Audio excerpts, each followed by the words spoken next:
Hello everyone, and welcome back to X-Ranger. Before we begin, I thought it would be interesting if each of you could leave a comment indicating which part of the world you're joining us from. Also, don't forget to like and subscribe if you're enjoying the episodes. Now let's get comfortable, relax, and start our program. It was supposed to be the perfect solo vacation. I'm a nurse practitioner from Alberta, and after a brutal stretch of back-to-back shifts at the hospital, I'd booked a week camping at Many Glacier in Montana. I needed the silence, the sheer scale of the place, to just breathe and not be responsible for anyone else's life for a few days. This was a couple of years ago now, late August. The day it happened started out flawless. Bluebird sky, the kind of crisp air that feels like it's cleaning your lungs from the inside out. I decided on a moderate hike to Fisher Cap Lake with a plan to relax at Red Rock Falls on the way back. I remember thinking how cliché it was, how much it looked like a postcard, but it was true. The water was this impossible turquoise. The rocks really were a deep rust red. I found a perfect, warm, flat slab of rock right by the falls. The sound of the water a constant, roaring white noise. The sun was warm on my skin. I'd packed a book, but my eyelids got heavy. I just let them close, thinking I'd rest my eyes for 10 minutes. I woke up with a jolt, and the world was different. The sun was gone, dipped behind the mountains, and that deep blue-gray twilight was settling in. The air had a sudden, sharp chill. The roar of the falls seemed louder, more menacing in the dim light. My heart immediately started hammering against my ribs. I'd been out for hours. I scrambled up, my muscles stiff and cold, and fumbled for my headlamp. Of course, the batteries were weak, casting a sickly yellow glow that only seemed to make the shadows deeper. Panic is a physical thing. It's a cold sweat that has nothing to do with temperature, a tightness in your throat that makes it hard to swallow. I started back down the trail, practically jogging, my weak beam of light bouncing erratically over roots and rocks. My mind was racing, calculating the distance back to the campground, cursing myself for being so stupid. The forest on either side of the trail was just a wall of blackness. That's when it happened. One minute I was hurrying, the next my foot caught on something, a root, a rock, I'll never know, and I was flying forward. I didn't even have time to put my hands out properly. I heard two distinct, sickening snaps, one after the other, like someone stepping on thick, dry twigs. A searing, white-hot pain shot up both my arms, so intense it stole my breath. I didn't scream.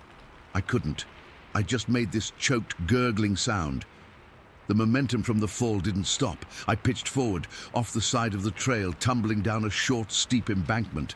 I landed hard on my side, in a thick patch of huckleberry bushes. The impact sent another shockwave of agony through my wrists. For a long time, I just lay there gasping, trying to process the pain. It was a nauseating, throbbing ache that centered in my wrists, but radiated all the way up to my shoulders. I tried to push myself up, and a jolt so sharp and dizzying shot through me that I saw stars, my vision tunneling. I collapsed back into the dirt. This is the part that's hard to explain, the specific grinding horror of the situation. I was a nurse. I knew what broken bones felt like. I knew, with a cold, clinical certainty, that I had bilateral Colles fractures, probably displaced. Both of them. My hands were already starting to swell, my fingers feeling thick and numb.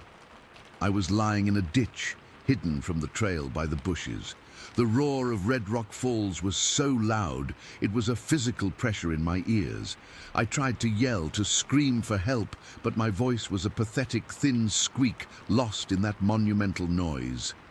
No one would ever hear me. The first night was a blur of pain and fear. The temperature plummeted. I was wearing just a light hiking shirt and pants. The cold seeped into my bones, making my whole body shake, which in turn made my wrists scream in protest with every tremor. I couldn't get comfortable. I couldn't roll over. I was trapped on my side, my arms curled uselessly against my chest. Every tiny movement was a calculated risk of fresh agony. I'd drift off for a few minutes from sheer exhaustion, only to be jolted awake by a spasm of pain or the sound of something moving in the woods. Every snap of a twig, every rustle in the leaves sent my heart into my throat. I'd lie there, frozen, listening, praying it was just a deer or a squirrel. The next day was worse. The pain was a constant grinding presence. The swelling in my hands was terrible. My fingers looked like bloated sausages, the skin tight and shiny. I was desperately thirsty, my tongue sticking to the roof of my mouth. I managed to crane my neck and lick a bit of dew off a huckleberry leaf, but it was nothing. The sun came up, and for a few hours it warmed me, which was a small mercy. But as the day wore on, the hope I'd been clinging to started to evaporate. No one knew where I was specifically. I was supposed to be gone for a day hike. It could be days before a search even started. By the second night, the despair was absolute. The pain was making me delirious. I remember thinking very clearly, this is how I die. Not in some dramatic way, but in this slow, undignified, excruciating way. Dehydration, exposure, the injuries themselves. I was giving up.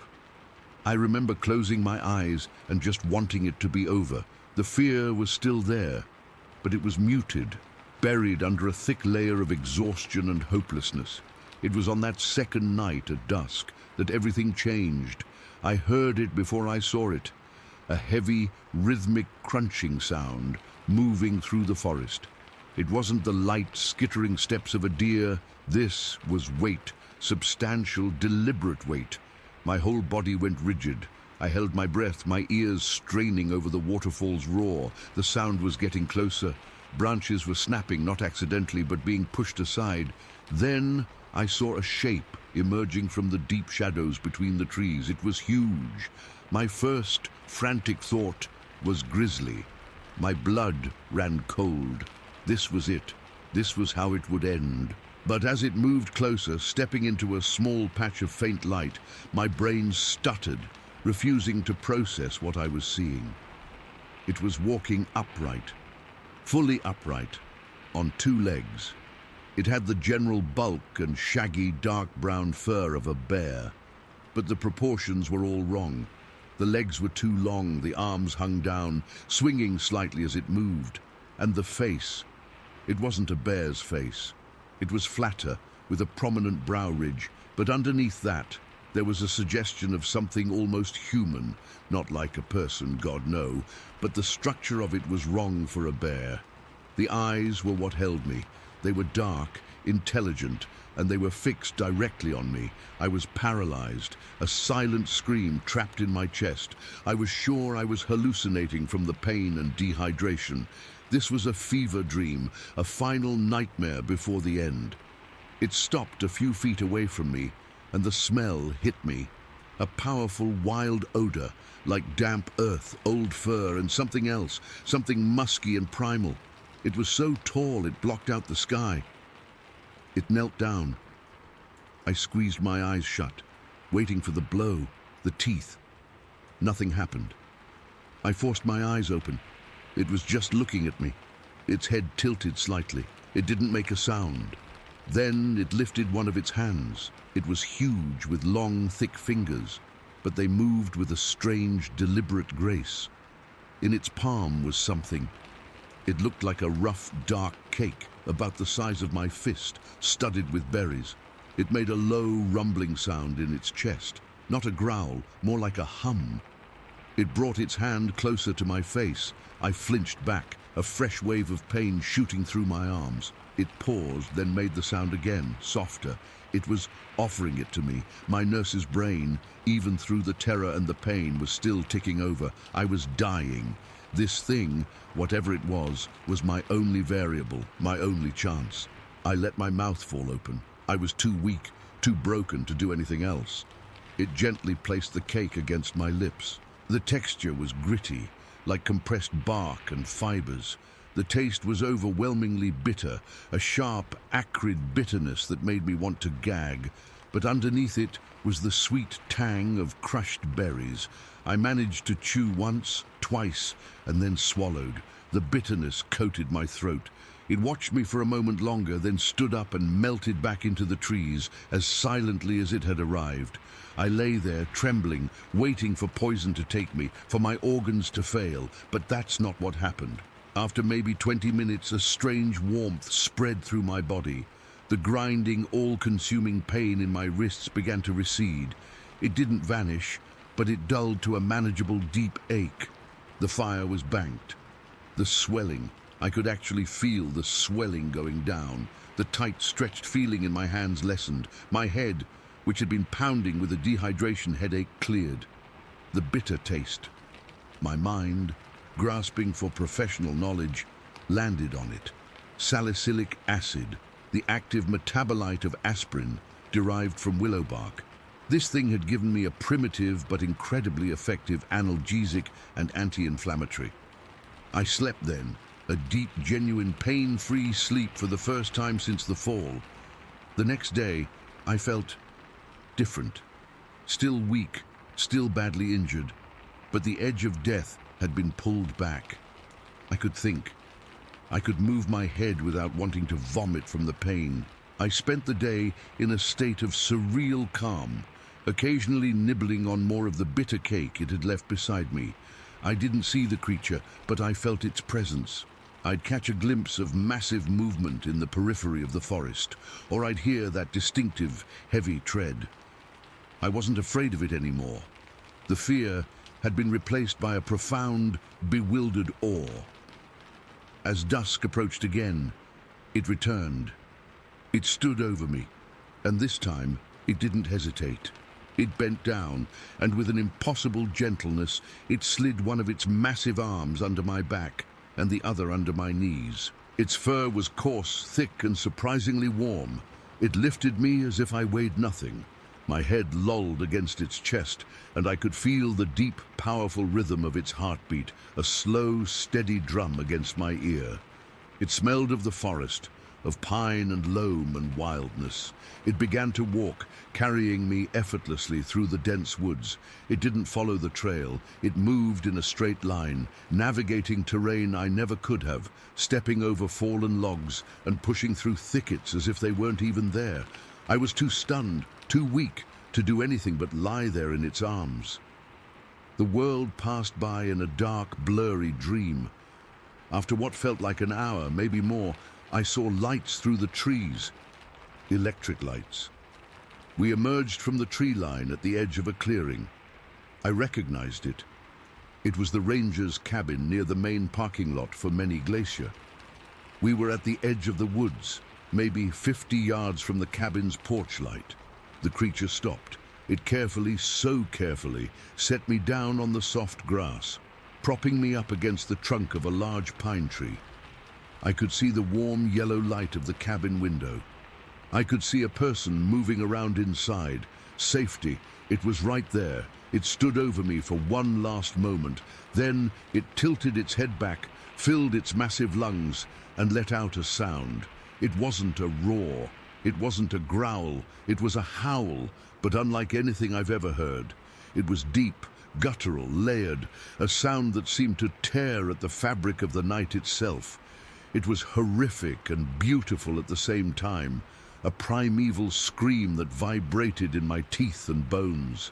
It echoed across the silent valley, impossibly loud. Then it was gone, just vanished back into the dark woods. A moment later, the cabin door flew open. A man, a ranger, stood silhouetted in the doorway, a rifle in his hands, peering out into the darkness. His flashlight beam swept across the grass and landed directly on me. The rest was a blur of voices, radios, paramedics, and lights. They got me to a hospital in Kalispell. Surgery on both wrists, pins, plates, the whole deal. I told them I'd fallen, that I'd managed to crawl for days, that I'd finally made it to the cabin. They called me a miracle. I never mentioned the creature. What would I have said I recovered? But I didn't go back to my old life, not really. I moved to Whitehorse, in the Yukon. I quit my job at the big hospital and started studying, really studying, medicinal plants, ethnobotany, the old ways of using what the land provides. It's become my life's work. I'm forever changed by what happened. I know what I saw. I know what it did for me. The pain relief was real. The rescue was real. But sometimes, in the quiet of a Yukon night, I lie awake and I wonder if the pain and the fear finally broke my mind, and I just invented a guardian angel dressed in fur and muscle to explain my own impossible survival. The rational part of me, the nurse, wants to believe that. It's cleaner, safer, but then I remember the feel of its fur against my cheek. I remember the slow, steady beat of its heart. I remember the taste of that bitter cake. And I know, I just know. Story 2. It was July of 1987, and the South Carolina heat was the thick, wet kind that sits on your skin and doesn't let go. My sister and I were driving back from visiting our aunt up in Spartanburg, cutting through Okin County on a 2-lane highway that was mostly just a long, dark tunnel through the pine trees. It was late, must have been past 10, and we were both tired, just wanting to get home. The radio was on, some staticky classic rock station, and the air conditioning in my old Ford pickup was fighting a losing battle against the humidity. I remember my sister was half asleep in the passenger seat, her head leaning against the window. I was just focusing on the yellow lines in my headlights, the way they kept coming and coming, a hypnotic rhythm that was making me drowsy. The woods on either side of us were pitch black, the kind of dark you only get way out in the country, where the only light is what you bring with you. We were coming up on a stretch that ran right next to a big swamp. You could smell it even with the windows up, that damp, rotten vegetation smell. And then something moved in the road. It was just a dark shape at first, low to the ground, right in the middle of my lane. My brain, tired as it was, registered it as a deer. I let off the gas, and my foot hovered over the brake. But as I got closer, the shape was wrong. It was bulkier, and it wasn't standing like a deer. It was hunched over on all fours, but its back was too broad, its posture all wrong. "Hey," I said, my voice sharp enough to jolt my sister awake. She sat up, blinking. "What is it?" "I don't know," I muttered, my eyes glued to the thing. We were maybe 100 feet away now, and I could see it clearer in the high beams. It was big, really big, and dark. A matted, shaggy, dark brown or black. It was ripping at something on the asphalt, its head down. The thought that it was a bear flickered in my mind. But it didn't move like any bear I'd ever seen. Its limbs seemed longer. I hit the horn, not a little tap, but a long, loud blast that shattered the quiet of the night. The thing froze, and then it stood up. It didn't push itself up slowly like a person getting off the floor. It just uncoiled. It rose from that crouch to its full height in one fluid, powerful motion. My stomach dropped right out of me. It was easily 6.5, maybe 7 feet tall. The shoulders were impossibly wide, like a football player in a monster costume. But there was no costume. Its arms were long, hanging down past its knees, and they were thick, corded with muscle I could see even through the shaggy hair. The head was big and blocky, sitting on a neck that seemed too short for its body. But the worst part was when it turned its head and looked at us. The headlights caught its face. There wasn't a long snout like a bear. It was flatter, more like a man's, but covered in the same dark hair, shorter around the eyes and mouth. I couldn't see the color of its eyes, just 2 spots that reflected the light back at us, a dull, reddish glow. It didn't look scared. It didn't look angry. It just looked. It assessed us for a second, this calm, intelligent stare that felt ancient and completely alien. Then it moved. It didn't run off into the woods. It turned and bounded across the road in 2, maybe 3 strides. The power in its legs was unbelievable. It didn't look like it was running so much as it was launching itself from one point to another. It hit the shoulder of the road and disappeared into the wall of black that was the swamp, the undergrowth swallowing it without a sound. There was no crashing, no snapping branches. 1 second it was there, a massive, impossible thing in the road, and the next it was just gone, like it had never been there at all. My heart was hammering against my ribs so hard I could feel it in my throat. I had slammed on the brakes and we were just sitting there, idling in the middle of the highway, the engine ticking. "What the hell was that?" my sister whispered. Her voice was thin and shaky. I couldn't answer. I just stared at the empty spot where it had been. My hands were clenched on the steering wheel, my knuckles white. The air in the cab felt heavy, charged. The smell of the swamp seemed stronger now, seeping in through the vents. "We should go," she said, her voice rising in panic. "Just go now." I put the truck in drive, my movements slow and clumsy. I started to press the gas, but then I stopped. I looked at my sister. Her face was pale, her eyes wide. I felt the same wild, disbelieving curiosity I saw in her expression. "We have to go back," I heard myself say. "Are you insane?" she hissed. "No, absolutely not. Just for a second, just to see, to make sure we saw what we saw." It was the stupidest idea I'd ever had, and I knew it even then. But the image of that thing standing up, turning to look at us, was burned into my brain. I needed some kind of proof, some kind of anchor in reality, or I thought I might just lose my mind. I needed to see the spot. I did a slow, careful U-turn right there in the road, the tires crunching on the gravel shoulder. My sister didn't say another word. She just hugged her arms around herself and stared straight ahead, her jaw tight. I drove back the way we came, much slower this time. Every shadow at the edge of the woods looked like it was moving. Every rustle of leaves from the swamp, which I could now hear with the window cracked, made my skin crawl. I found the spot. I knew it was the spot because there was something on the road. I pulled over onto the shoulder, pointing the truck so the headlights illuminated the center line. I put it in park, but left the engine running. "There," I said, my voice hoarse. In the middle of my lane was a mess. It was a raccoon, or what was left of one.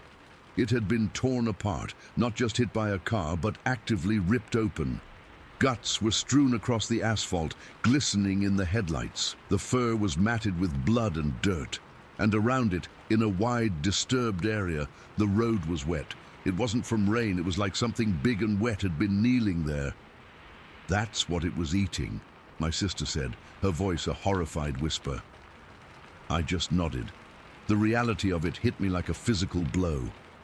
That thing, that creature, had been hunched over this dead animal, feeding on it. The sheer, primal violence of the scene made me feel sick. This wasn't some shadowy figure in the trees. This was something that lived here, that hunted or scavenged, that was real enough to tear an animal to pieces. I got out of the truck. The sound of the door opening was incredibly loud. The humid night air wrapped around me, thick and hot. The swamp sounds were a chorus of frogs and insects, but they all seemed to have gone quiet for a moment when I stepped out. Now they were starting up again, hesitantly. "Get back in the truck," my sister pleaded from inside. I ignored her. I had to see. I walked slowly toward the roadkill, my sneakers making soft scuffing sounds on the pavement. The coppery smell of blood mixed with the swamp stench was overwhelming. I stopped about 15 feet away. I could see the tracks now, not footprints, not clearly, but huge, smeared impressions in the blood and wetness around the raccoon. They were massive. I looked toward the edge of the road where it had vanished. The tall weeds and reeds were flattened in a wide path, pushed down by something very heavy and very powerful. I stood there for what felt like a long time, just staring at that path into the darkness. My mind was racing, trying to categorize what I'd seen. A bear? No, the proportions were all wrong. The way it moved was all wrong. The face was all wrong. A man in a suit in the middle of nowhere, South Carolina, in 1987? That was even more ridiculous. The local legends, the stories my granddad used to tell about the swamp ape or the booger, things I'd always laughed at as kid stuff, as hick superstition. They weren't laughing matters anymore. They were suddenly terrifyingly plausible. That's when I heard it. It wasn't a roar. It wasn't a scream. It was a sound I have never heard before or since. It was a low, guttural growl that seemed to vibrate right through the ground and up into the soles of my feet. It was deep, so deep it was almost more of a feeling than a sound, a resonant thrum that hit me in my chest. It came from the swamp, from the exact direction the thing had run. It wasn't far away. The fear that shot through me was pure ice. It wasn't just being scared. It was a primal, gut-level terror that told me I was prey. That I was in the territory of something that saw me as an intruder, or worse, as food. Every hair on my arms and the back of my neck stood straight up. I didn't think. I just moved. I scrambled back to the truck, my legs feeling like rubber. I yanked the door open and threw myself inside, slamming it shut and hitting the lock button in one frantic motion. "It's here!" I gasped, fumbling for the gear shift. My sister didn't need to be told. She had heard it too. Her face was a mask of pure terror. I shoved the truck into drive and stomped on the gas. The tires spun for a second on the loose gravel before grabbing asphalt and lurching us forward. I was driving too fast for the dark, winding road, my eyes flicking between the path ahead and the rearview mirror, expecting to see that massive dark shape chasing us, keeping pace with the truck with its impossible speed. And then I saw it, not in the mirror, in the road ahead. We had come around a gentle curve, and there it was, standing in the middle of the road again. It was just standing there facing us, illuminated by my headlights. It hadn't run this time. It was waiting. I screamed. I couldn't help it. A short, sharp yell of pure, undiluted shock. My sister screamed too, a longer, more terrified sound. I slammed on the brakes again, the anti-lock system shuddering, a smell of burnt rubber filling the cab. We skidded to a stop, the front bumper coming to rest maybe 50 feet from it. It was closer this time. I could see it so much more clearly. The hair wasn't just brown, it was a grizzled, muddy, dark brown, matted with leaves and bits of twig. It was built like a power lifter, thick through the chest and thighs. Its arms hung loose, ending in hands that weren't paws, but weren't quite human hands either. They were big, with thick fingers. And its face, God, its face. The mouth was a grim line. The eyes, still reflecting that faint red, were fixed on us. There was an intelligence there, a consciousness that was utterly chilling. It wasn't the blank stare of an animal. It was looking at us, studying us. It knew we were in the metal box. It knew we were afraid. We were frozen. My foot jammed on the brake pedal, both of us just staring, unable to look away. The thing took a single step forward. It wasn't an aggressive lunge, just one deliberate heavy step that made its whole powerful body shift.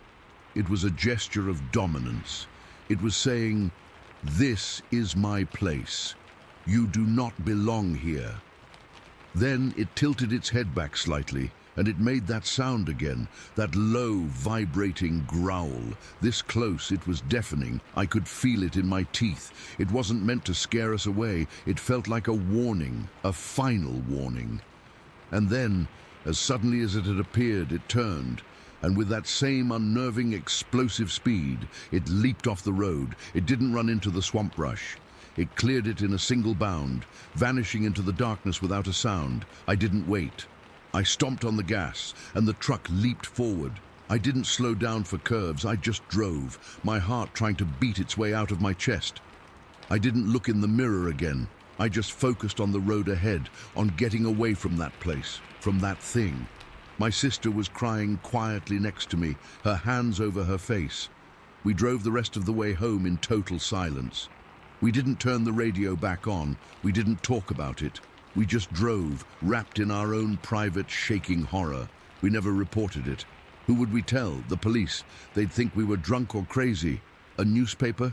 We'd be the laughingstock of the county. We told our parents we'd seen a big bear on the road, that it had startled us. They bought it. It was easier that way, but we knew. My sister and I, we knew what we saw. It changed something fundamental in both of us. It peeled back a layer of the world I thought I knew and showed me something raw and ancient and terrifying living right underneath. I never dismissed those local legends again. How could I? I'd looked one in the eyes. I'd heard its voice.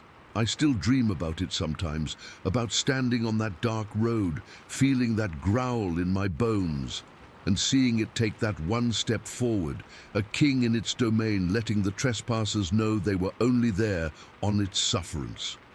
I never went back down that particular highway again, not even in the daytime.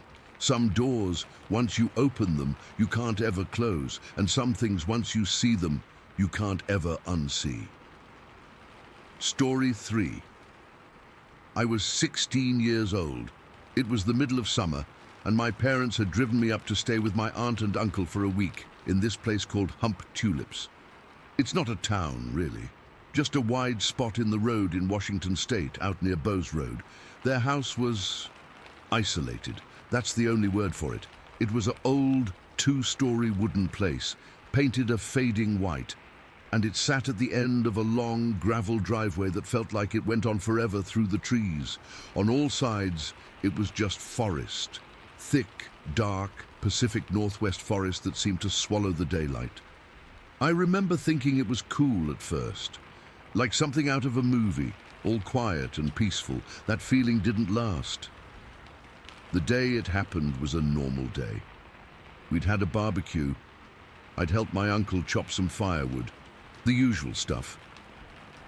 I went to bed in the guest room on the 2nd floor. The room was at the corner of the house with 2 windows. One looked out over the front yard and the start of the driveway, and the other looked sideways toward the deep wall of trees that started maybe 50, 60 feet from the house. That's the window that mattered. I fell asleep pretty easily, the kind of deep, heavy sleep you get from being in fresh air all day. I don't know what time it was when it started, but I was ripped out of that sleep so violently, it felt like I'd been shoved. It wasn't a slow waking up. 1 second I was dreaming. The next I was just awake. And my heart was already hammering in my chest. The room was pitch black, the kind of black you only get way out in the country, with no city lights to soften the edges. And then I heard it, the sound that woke me up. Buddy, their big, goofy golden retriever, was going absolutely insane downstairs. It wasn't his normal bark. This was different. This was a sound I'd never heard from a dog before, and haven't heard since. It was a continuous, frantic, screaming bark, mixed with this low, guttural growl that sounded like it was tearing his throat out. It was pure, undiluted panic. He wasn't just barking at something. He was barking because of something, something that had him terrified. My first thought was a bear, or maybe a cougar. My uncle had mentioned seeing cougar tracks before. I remember my mouth was instantly dry, like I'd swallowed a handful of sand. I swung my legs out of bed, the wooden floor cold under my bare feet, and I crept over to the window that faced the trees. I didn't turn on a light. I didn't even breathe. I just peered out through the glass, my hands pressed against the cool wood of the windowsill. The moon was out, not full, but bright enough to cast long, twisted shadows from the trees. At first I didn't see anything, just the dark shapes of the firs and pines, the silvery light on the grass of the backyard. Buddy was still losing his mind downstairs, his barks echoing through the silent house. And then, movement. From the side of the house close to the foundation, something stepped out into the moonlight. I froze. My brain just stopped working for a second, refusing to process what I was seeing. It was huge. I mean, just impossibly tall and broad. It had to be at least 8 feet tall, maybe more. Its body was a color I can only describe as a brownish silver, like wet bark mixed with tarnished old coins. The moonlight caught on its back and shoulders, making it look almost like it was shimmering. It was covered in what looked like shaggy hair, but it was matted and thick, not like fur you'd see on a bear. It was walking on 2 legs, and it was moving from the side of the house toward the tree line. Its walk wasn't smooth. It was this heavy, powerful, loping gait. Each step looked deliberate, like it was planting its feet with purpose. But it was the arms that made my stomach drop. They were way too long, hanging down past its knees. And as it walked, it swung them. Not like a person swings their arms when they walk. This was different. It was this awkward, almost stiff, swinging motion. Like the arms were heavy, and it didn't quite know what to do with them. The whole movement was just wrong. It was the wrong shape, moving in the wrong way. It wasn't a bear. It wasn't a man in a suit. This was something else. It was about halfway to the trees when Buddy must have gotten out through his doggy door.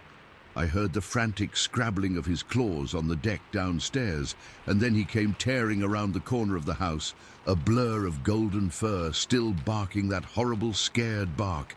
He stopped about 20 feet from this thing, planted his feet, and just kept barking, his whole body tense. The creature stopped walking. It just froze in place, and then, in this slow, ponderous motion, it turned its upper body to look down at the dog. That's when I saw its face. It was maybe 50 feet away from me, and the moonlight hit it directly. I saw it as clearly as I've ever seen anything in my life. It wasn't a gorilla's face, it wasn't a bear's snout, it was human-like, but not human. It had a heavy, pronounced brow ridge, but underneath that, its eyes were set deep in its head. I couldn't see the color, just dark pits. Its nose was flat and wide, but its mouth, it was just a line. There were no lips pulled back in a snarl, no teeth showing. It just looked down at this barking, hysterical dog with this blank expression. It wasn't angry, it wasn't scared. It was just looking like Buddy was an interesting bug, and that blankness was what terrified me more than anything. More than its size, more than the way it moved. The complete and utter lack of any readable emotion on its face. It felt too close. It felt too real. I was looking at a living, breathing thing that I knew, in that instant, wasn't supposed to exist. My blood went cold. I remember a sharp, cold sweat breaking out all over my body, and I started trembling, my knees actually knocking together. I had to grab the windowsill to stay upright. I was so scared I thought I was going to be sick. It stared at Buddy for what felt like a full minute. Buddy, to his credit, never backed down. But his bark had changed. It was higher now, more of a whining yelp mixed in, like he was as confused and terrified as I was. Then the creature moved again. It didn't make a sound, not a grunt, not a growl. It just turned its head away from the dog and looked around, its gaze sweeping over the ground. It took a step, its massive bare foot sinking into the soft earth. I saw the outline of it clearly. It was huge, and it had 5 toes. I remember that detail so clearly because my brain was screaming, human foot, human foot. But it was so much larger and wider than any human foot could ever be. It bent over, its movement surprisingly fluid despite its size, and its long arm reached down. Its fingers, I saw them then, were thick and long, and they wrapped around a broken branch on the ground. This wasn't a twig. It was a solid branch, maybe 6 feet long and as thick as my forearm. It lifted it. It didn't strain, it didn't grunt, it just picked it up like I might pick up a pencil. It held the branch in one hand, gave one last, slow look toward the house. I swear to God I felt its eyes pass over my window, and I flinched back into the shadows, my heart trying to punch its way out of my ribs, and then it turned and walked into the tree line. It didn't crash through the underbrush, it just melted into the darkness. 1 second it was there, a massive brownish silver shape in the moonlight, and the next, the shadows between the trees just swallowed it whole. It was gone. The silence was the loudest thing I've ever heard. Buddy stopped barking. He let out one last little whimper, then turned and trotted back toward the house, his tail between his legs. Just like that, it was over. I stood there at the window for I don't know how long. Could have been 2 minutes, could have been 20. I was paralyzed. My body wouldn't listen to me. I was just staring at the spot where it had disappeared, waiting for it to come back out. The forest was perfectly still. No sound of crickets, no owls, nothing. It was as if every living thing in those woods was holding its breath. Eventually, the shaking got so bad I had to sit down on the floor. I curled up against the wall under the window, pulling my knees to my chest. I didn't sleep for the rest of the night. I just sat there listening to the sound of my own heart, replaying what I'd seen over and over in my head. That face, that blank, human-like face, the way it swung its arms, the effortless way it lifted that branch. I felt like I was going crazy. I was trying to rationalize it. A bear? No. A person? Absolutely not. There was no suit that could move like that, no person that tall and that broad. I had no explanation. None. The sun finally started to come up, turning the sky a pale, watery grey. The normal sounds of the forest slowly returned. Birds started chirping, which felt like a huge relief. It was only when the room was fully lit that I finally managed to get up off the floor. My legs were stiff and sore. I felt exhausted, like I'd run a marathon. I went downstairs. My aunt was in the kitchen making coffee. She looked tired. "Buddy was going crazy last night," she said. "Did you hear him? Must have been a raccoon or something." I just nodded, my throat too tight to speak. I poured myself a glass of water with hands that were still unsteady. My uncle came in from the backyard a few minutes later, his brow furrowed. "Hey, come look at this," he said, his voice quiet and serious. We all went out onto the back deck. The morning air was cool and clean. He pointed down at the ground, right in the middle of the yard, about halfway between the house and the trees. There, pressed deep into the soft, dewy grass, was a single footprint. It was massive. It was longer than my uncle's work boot and twice as wide. The outline was perfectly clear. You could see the ball of the foot, the arch, and the 5 toes. It was a bare foot, a bare, human-like foot, but on a scale that was just impossible. I stared at it, and my breakfast felt like a rock in my stomach. It was real. I hadn't dreamed it. I hadn't imagined it. There was the proof right in front of me, and then my uncle walked a few feet over to the edge of the tree line and pointed. And look at this. Lying on the ground was the branch. The same one I'd watched that thing pick up. It was just lying there, discarded. But that wasn't the strange part. My uncle reached up. There was a tall pine tree right there, and way up high, maybe 12 or 15 feet off the ground, there was a broken-off stub where a branch should have been, a fresh break. He looked from the branch on the ground to the break way up in the tree, and then back at the footprint.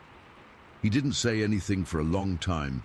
He just shook his head slowly, a confused, almost scared look on his face. He never said what he thought it was. He just said, "Well, I'll be damned," and went back inside. We never talked about it again as a family. It was just this thing that happened, this unspoken event that hung in the air. They probably wrote it off as a bear in their minds, something to not think about too hard. But I knew what I saw. I knew that footprint matched what I'd seen. I knew that branch had been lifted from the ground, not broken from that tree. I'm an adult now. I have a job, a normal life. I've read other people's accounts online and I know what they call it.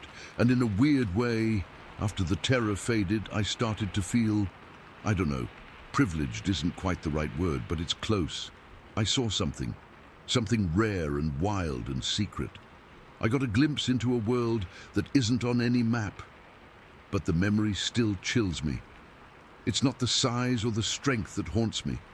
It's the face, that utterly calm, blank, human-like face in the moonlight, looking down at a barking dog without a trace of fear or aggression. It was just there.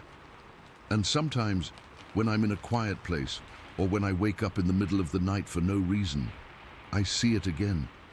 And I remember that feeling, the absolute certainty that I was looking at something I was never meant to see, and I still don't know what it was. Story 4. It was the summer of 1979. I was 15, my whole family, my mom, dad, My two younger sisters, my grandparents, and my aunt and uncle with my cousin Tony had driven up to northern Minnesota for our annual fishing trip.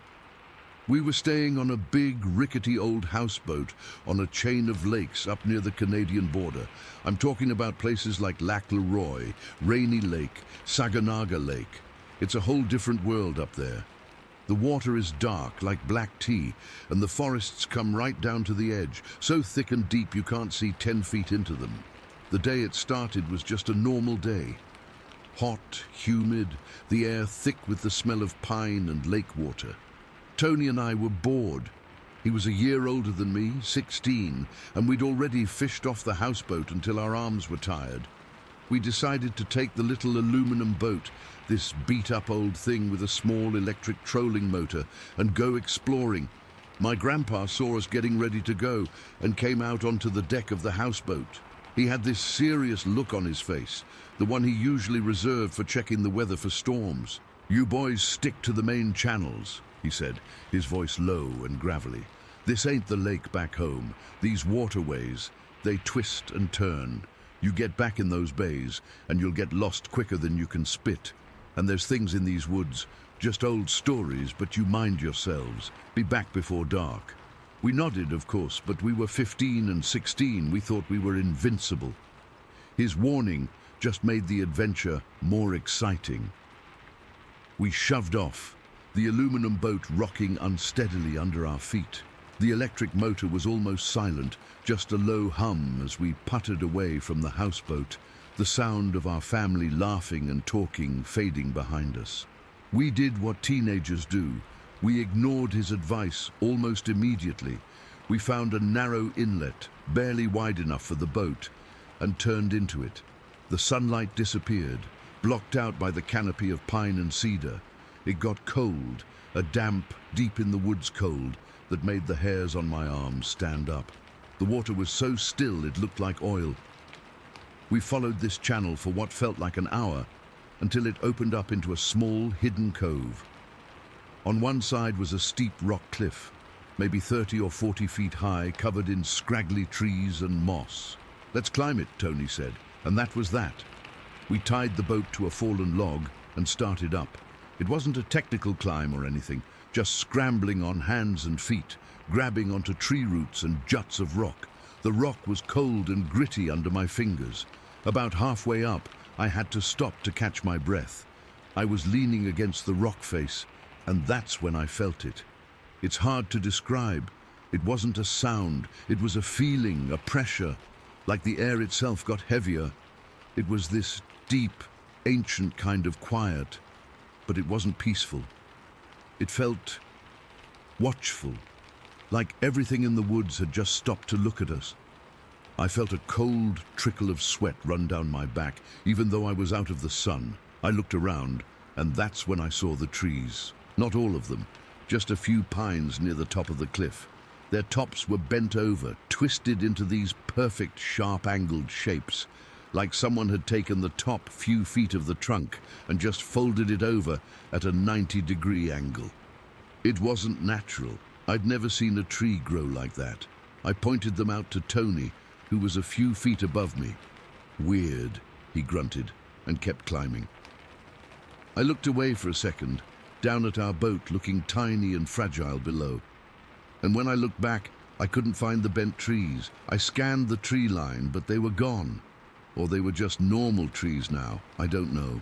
My brain couldn't make sense of it.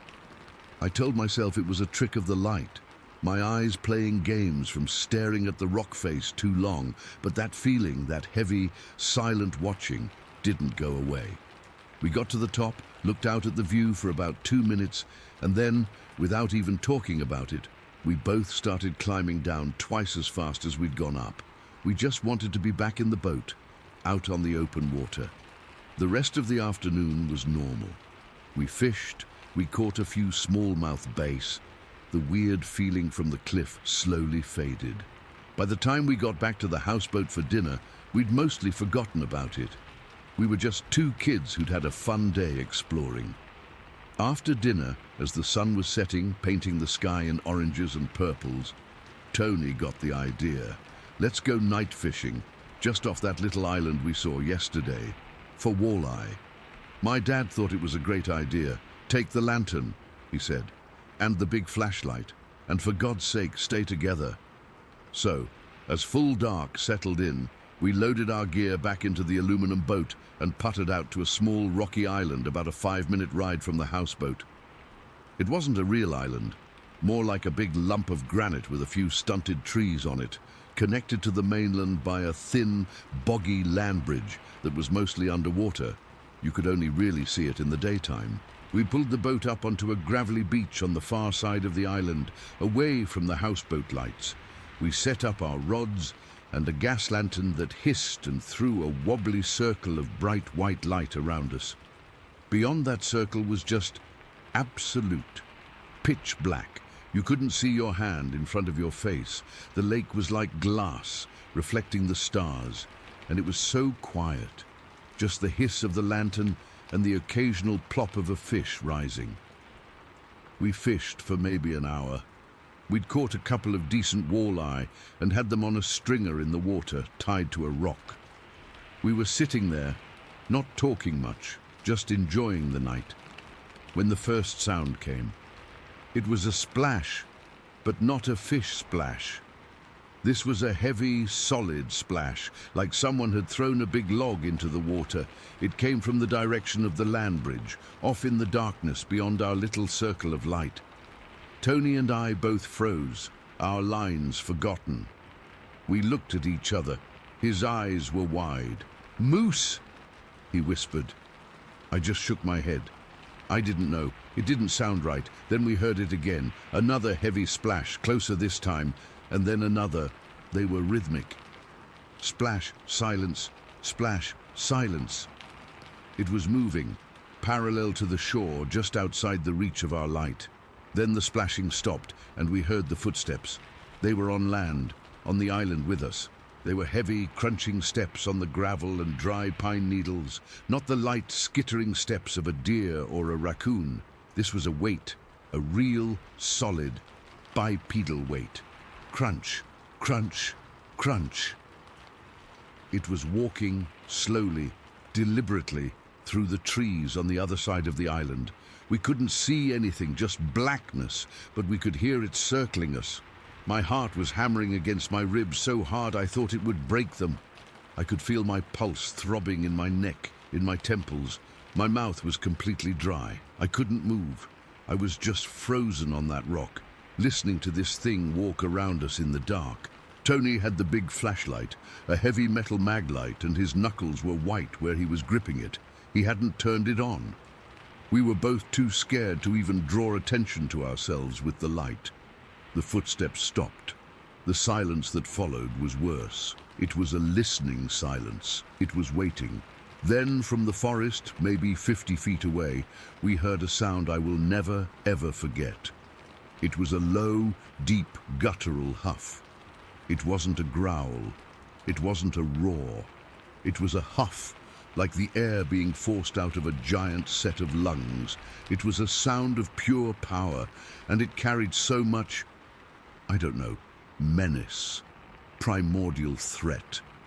That sound went right through me. It felt like it vibrated in my bones. It was the most terrifying thing I have ever heard in my life, and as that sound hung in the air, something came flying out of the blackness. It was a rock, a football-sized rock.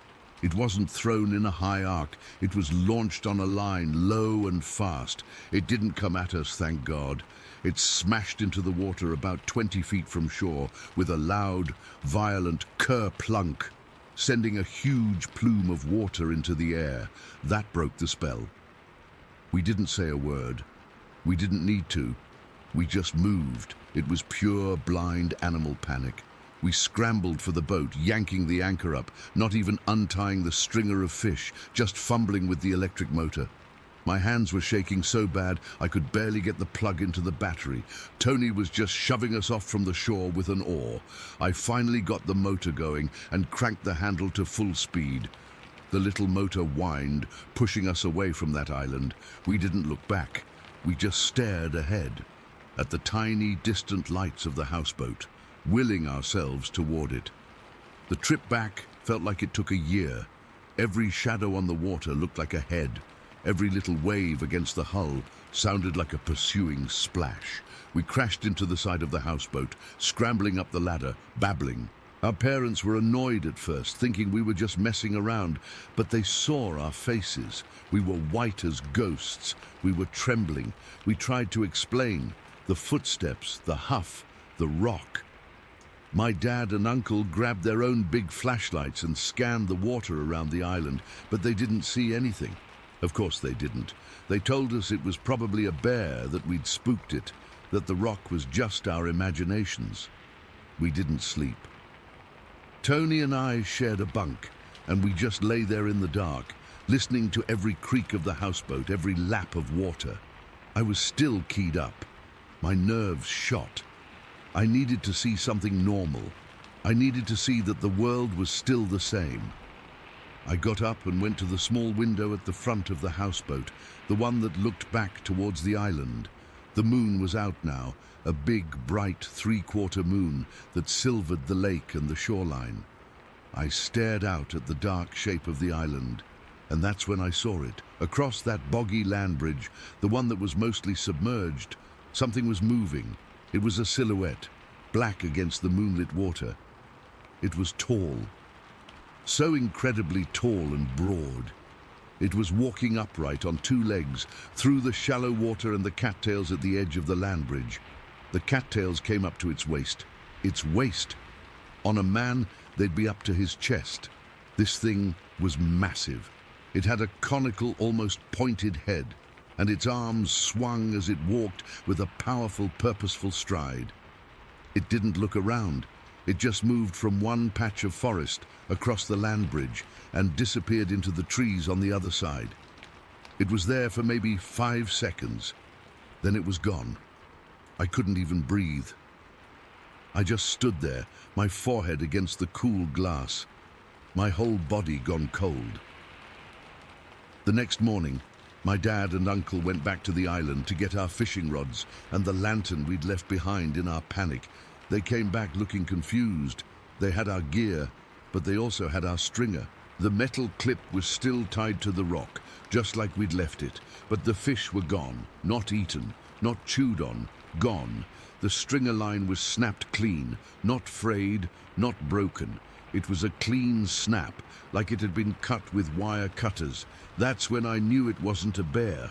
A bear would have just dragged the whole rock away, or eaten the fish right there. Later that day, I was sitting with my grandpa on the deck. He could tell I was still spooked. I hadn't told anyone what I'd seen on the land bridge. I was too scared they wouldn't believe me. But I told him about the rock, how it was thrown. He was quiet for a long time, just staring out at the water. Then he said, in that low, gravelly voice of his, "Back in '52, up on Lake of the Woods, me and my buddy were camping. Something started throwing rocks at our tent all night long. Big ones, like the one you described. Never saw what it was. Just heard it moving around, breathing heavy in the dark. He looked at me and his eyes were dead serious. We packed up and left at first light. Never went back to that spot. That was it. That was all he said, but it was enough. He believed me. He knew. I've never been back to that chain of lakes. I still fish, but I stick to smaller, more familiar waters. What I saw that night, what we heard, it changed something fundamental in me. It wasn't just a scary story. It was a confrontation with something old, something wild, and something that did not want us there. That feeling on the cliff, the watchful silence, the heavy footsteps, that deep huff that froze my blood, the perfectly thrown rock, and finally that massive upright silhouette moving through the moonlight as if it owned the world, and the fish just gone, all of it. It all fits together in a way that leaves no other explanation in my mind. I know what it was. I've known since that night in 1979. I just know. To be Story 5. The place was an abandoned homestead I'd heard about from an old-timer at the gas station. Just a crumbling chimney and a few weathered grey logs that were more suggestion than structure, all of it being slowly reclaimed by the forest. It was the perfect subject. The sky was that flat, solid white you only get in winter, and a fresh blanket of snow, maybe a foot deep, had fallen the night before, covering everything in a clean, silent layer. It was peaceful in a way that's hard to describe, the kind of quiet that actually has a sound to it, a sort of low hum of nothing. I parked my beat-up Ford Ranger on the side of the road where it widened into a small turnaround. The snow was deep enough that I didn't want to risk getting stuck, so I left it right there. I remember the specific, stupid thought I had. I left the keys in the ignition, just in case I needed to make a quick getaway from, I don't know, a squirrel. It was a joke to myself. The cold hit me the second I opened the door. That dry, biting cold that makes the inside of your nose feel like it's cracking. I zipped my coat up to my chin, pulled my wool hat down over my ears, and slung my camera bag over my shoulder. For the first hour or so, it was just me and the silence. The only sounds were the crunch of my own boots in the snow and the occasional click and whir of the camera. I was in my element, completely absorbed. I framed shots of the chimney against the white sky, close-ups of the frost-heaved logs, the way the snow clung to the bare branches of the alder trees surrounding the clearing. My fingers were getting numb even through my gloves, and I had to keep blowing on them to keep them functional. I remember the way my breath plumed out in front of me, a small temporary cloud in the still air. I was so focused on the compositions, on the light, that the rest of the world just fell away. That's probably why it took me a while to notice the feeling. It started as a low-grade itch between my shoulder blades, a primal sort of unease, the feeling you get when you know on some level deeper than thought that you're not alone. I straightened up from a crouch and looked around, scanning the tree line. Nothing, just endless trunks, dark against the snow and the deep, unbroken quiet. I shook my head. Literally shook it, like I could physically dislodge the feeling. It's just nerves, I muttered to myself, my voice sounding small and swallowed by the landscape. You're a grown man in the 21st century. There's nothing out here. I tried to laugh it off, but the sound died in my throat. The silence felt heavier now, watchful. I decided to pack it in. My fingers were like icicles anyway, and the grey light was starting to fade, the short winter day already giving up. I remember checking my watch. I'd been out there for about an hour and a half. I slung my camera back into its bag and started the trek back to the truck. It was about 500 yards away, back down the gentle slope and through the thinning trees. The walk-in had been easy, almost cheerful. The walk-out was different. I was maybe 100 yards from the homestead clearing when I heard the first snap. It wasn't a small sound. It wasn't a branch breaking under the weight of snow. It was a sharp, violent crack, like something thick and dry being broken over a knee. It came from my left, from the thicker undergrowth about 50 feet away. I stopped dead, my heart giving a single, hard thump against my ribs. I stared into the wall of trees, my eyes straining to pick out a shape, a movement, anything. Nothing, just the silent, dark woods. I started walking again, faster this time. My pulse was up, and that feeling between my shoulder blades was back. Sharper now, a cold finger tracing my spine. Then I heard another one, another snap, this one closer, and then another, keeping pace with me. My mind raced through the possibilities. A moose, an elk. I'd spent enough time in the bush to know their sounds. This wasn't right. This was heavier. And then I heard the footsteps. They were the worst part. They weren't the light, skittering steps of a deer. They were thuds, heavy, deliberate, powerful thuds that punched through the crust of the snow. Crunch, crunch, crunch. They were paralleling me, staying just inside the tree line, keeping a perfect pace with my own hurried steps. I wasn't imagining it. I'd stop for a second, and the footsteps would stop a half second later. I'd start again, and they'd start again. It was playing with me, it was matching me. That's when the fear really set in. It wasn't just a nervous feeling anymore. It was a cold, solid block of ice in my gut. My mouth went dry. I could feel the sweat starting to prickle on my back and under my arms, a bizarre contrast to the freezing air.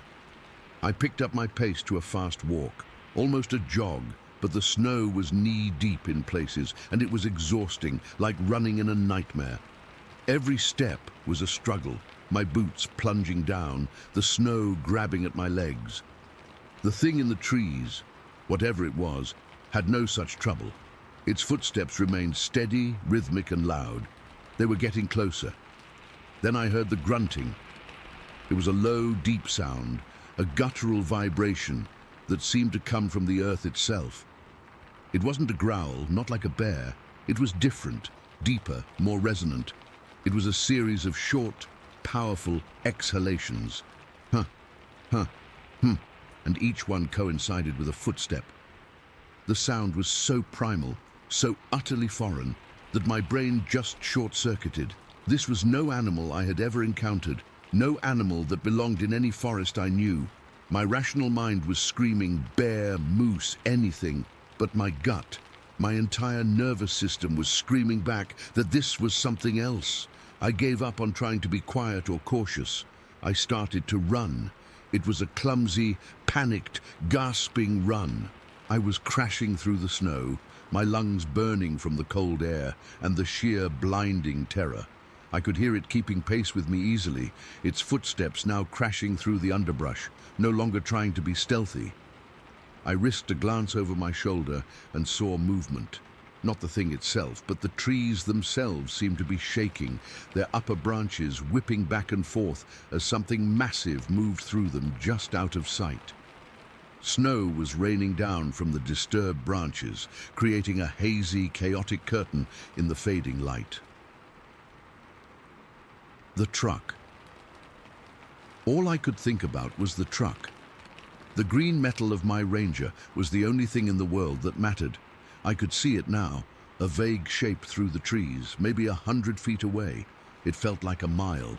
My legs were on fire. My breath was coming in ragged, sobbing gasps. The grunting was louder now, closer, right on my heels. I could feel the vibrations of its steps through the ground. It wasn't just following me anymore, it was chasing me. I don't remember the last 50 feet. It's a blur of white snow and dark trees and sheer animal panic. I slammed into the side of the truck, my mittened hands fumbling for the door handle. I yanked it open and practically fell inside, scrambling across the bench seat. My heart was hammering so hard I thought I was going to be sick. I slammed the door shut and hit the lock button, my hand shaking so badly I missed it the first time. For a second I just sat there, hunched over the steering wheel, gasping for air, my whole body trembling uncontrollably. The windows were fogging up from my panting breath. Then I remembered the keys. I looked down.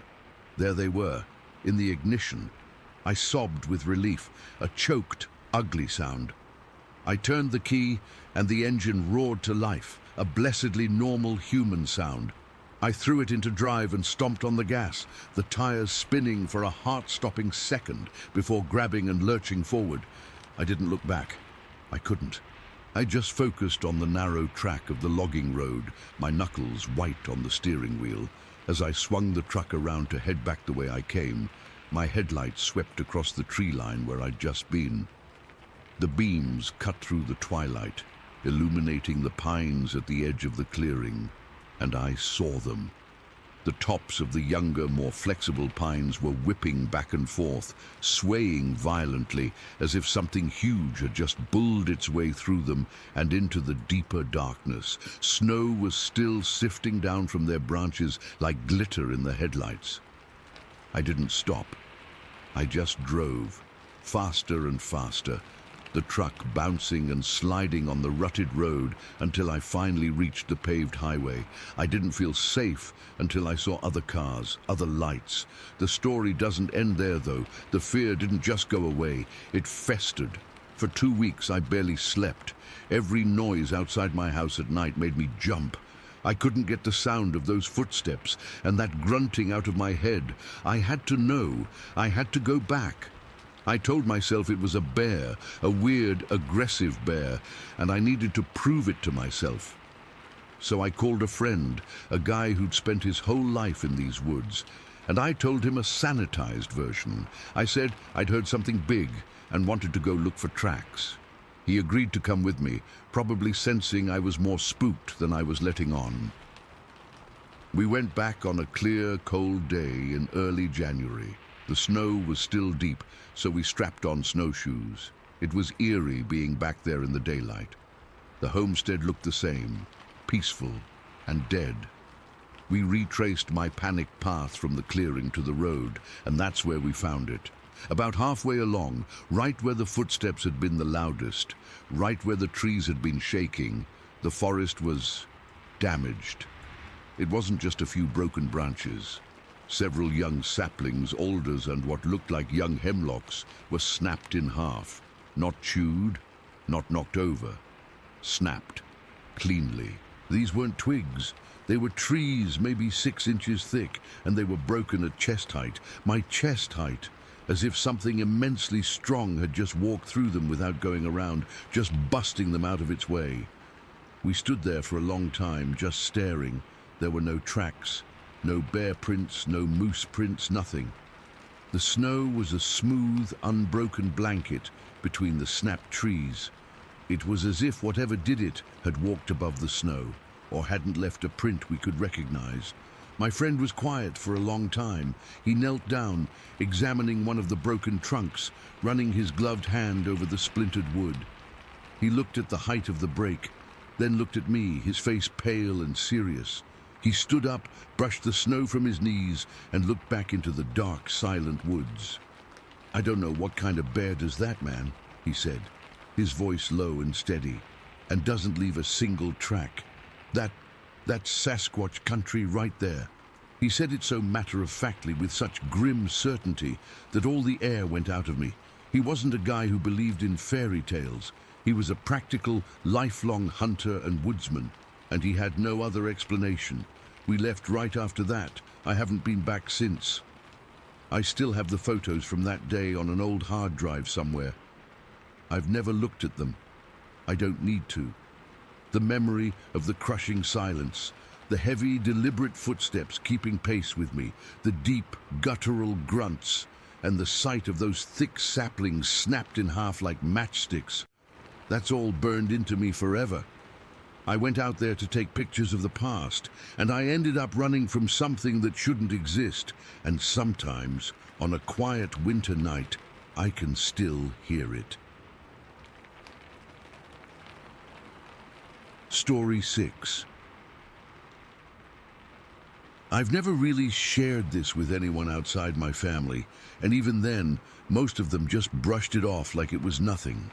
But it's something that's stuck with me my whole life, and I still get this cold, shaky feeling whenever I think about it. I was around 11 or 12 years old at the time, and we were spending the weekend at my grandma's house out in the country. It was one of those hot, sticky summer days where the air feels heavy and everything moves slow. The kind of day where you're just looking for something to do to pass the time. My cousins were over, and we'd been running around the yard for hours, playing tag and kicking up dust in the gravel driveway. Eventually, someone suggested hide and seek, and we all jumped at the idea. There were maybe 5 or 6 of us, all around the same age, and we decided the whole property was fair game. My grandma's place was pretty spread out, with a big old farmhouse, a barn that was falling apart, and a few outbuildings scattered around. Beyond the yard, there was this gravel road that led up a slight hill, and about 200 yards up, there was an old corn crib tucked back near the tree line. I'd seen that corn crib before, but never really paid much attention to it. It was one of those structures that had been around forever, weathered grey wood, slats spaced apart, and filled with dusty, dried-up corn husks from seasons past. For some reason that day, it seemed like the perfect hiding spot. No one would think to look that far up the road, and I figured I could squeeze inside and stay quiet until the seeker gave up. The game started, and I took off running up that gravel road. The stones crunched under my sneakers, and I could feel the heat radiating off them. I remember my heart was already pounding from the run, and I was grinning, thinking how clever I was for picking such a remote spot. When I reached the corn crib, I pushed aside a loose board and slipped inside. It was dark and cramped, with that musty smell of old wood and decay. Corn husks rustled under my feet, and I could see slivers of daylight cutting through the gaps in the walls. I crouched down, making myself as small as possible, and tried to slow my breathing so I wouldn't be heard. For the first few minutes, everything was quiet. I could hear the distant shouts of my cousins playing somewhere back near the house, and the buzz of insects in the fields. I felt a little proud of myself for finding such a good spot, but then slowly I started to notice something else. At first, I thought it was just the wind, or maybe an animal moving around outside, but it wasn't that. It was breathing, heavy, deep breathing, like something big was right behind me. My stomach dropped. I froze, not even daring to blink. The sound was so close it felt like it was right in my ear. It was this low, rumbling breath, steady and loud, and it smelled awful, like a hog pen, that thick, sour stench of manure and rot. I remember my skin prickling with goosebumps, and my throat went dry. I didn't want to turn around. I didn't want to see what was making that noise, but I had to. I had to know. I turned my head slowly, my neck stiff with fear, and that's when I saw it. Towering over me in the dim light was this huge, hairy thing. It was shaped like a man, but way bigger than any person I'd ever seen. Its body was covered in dark, matted hair, and it was so tall that its head was almost brushing the roof of the corn crib. I couldn't see its face clearly because of the shadows, but I could make out these deep-set eyes that seemed to be staring right at me. It didn't move. It just stood there, breathing that heavy, foul-smelling breath. I think I stopped breathing myself for a second. My heart was hammering against my ribs so hard, I thought it might burst out of my chest. I felt this cold sweat break out all over my body, and my legs started trembling. Then, without even thinking, I felt a warm wetness spread in my pants. I'd wet myself. The fear was so overwhelming, so raw that I couldn't control it. I just snapped. I scrambled backward, tripping over corn husks, and burst out of the corn crib. I didn't look back. I just ran. I ran down that gravel road faster than I'd ever run in my life. The stones skidded under my feet, and I could hear my own sobs mixing with the sound of my frantic breathing. I didn't care about the game anymore. I just needed to get back to the house, to safety. My vision was blurry from tears, and my chest hurt from gasping for air. I kept expecting to feel something grabbing me from behind, but I didn't stop until I stumbled into the backyard, where my uncle was sitting on the porch steps, smoking a cigarette. I collapsed at his feet, crying hysterically, trying to get the words out. I was shaking so bad I could barely speak. I remember grabbing his leg and babbling about a monster in the corn crib, about how big it was, how it smelled, how it was breathing right behind me. My uncle just laughed. He patted my head and said something like, "Kids and their wild imaginations." He thought I'd seen a bear or a big dog and let my fear get the best of me, but I knew it wasn't that. I knew what I saw. It was too big, too human-like, and that smell. It wasn't something I'd ever forget. The rest of the day is a blur. My cousins found other hiding spots, and the game went on without me. I stayed close to the house, too scared to even look toward the gravel road. Every time I closed my eyes, I could see those eyes staring at me, and that smell seemed to linger in my nose for hours. I tried telling my grandma later, but she just shook her head and said I must have fallen asleep and had a bad dream.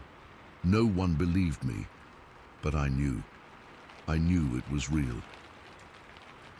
That night, I couldn't sleep. I kept hearing that breathing in my head, and every creak in the old house made me jump. I stayed under the covers, praying for morning to come. From that day on, I never went near that corn crib again. Even as I got older, I'd avoid that part of the property whenever we visited. The memory never faded. If anything, it got sharper over time. I've read stories online about people seeing Bigfoot, and everything matches up. The size, the hair, the smell, the way it just stood there watching. I don't care if people think I'm crazy. I know what happened to me. And that's it. That's the story. I've never been able to explain it, and I doubt I ever will. Sometimes on quiet nights, I still get that same chill down my spine, and I can almost smell that hog pen stench all over again. It's been years, but it feels like it just happened yesterday. Story 7. Okay, so this happened a while back, but I still get the creeps thinking about it. I was up at my cabin in Marinette County, Wisconsin.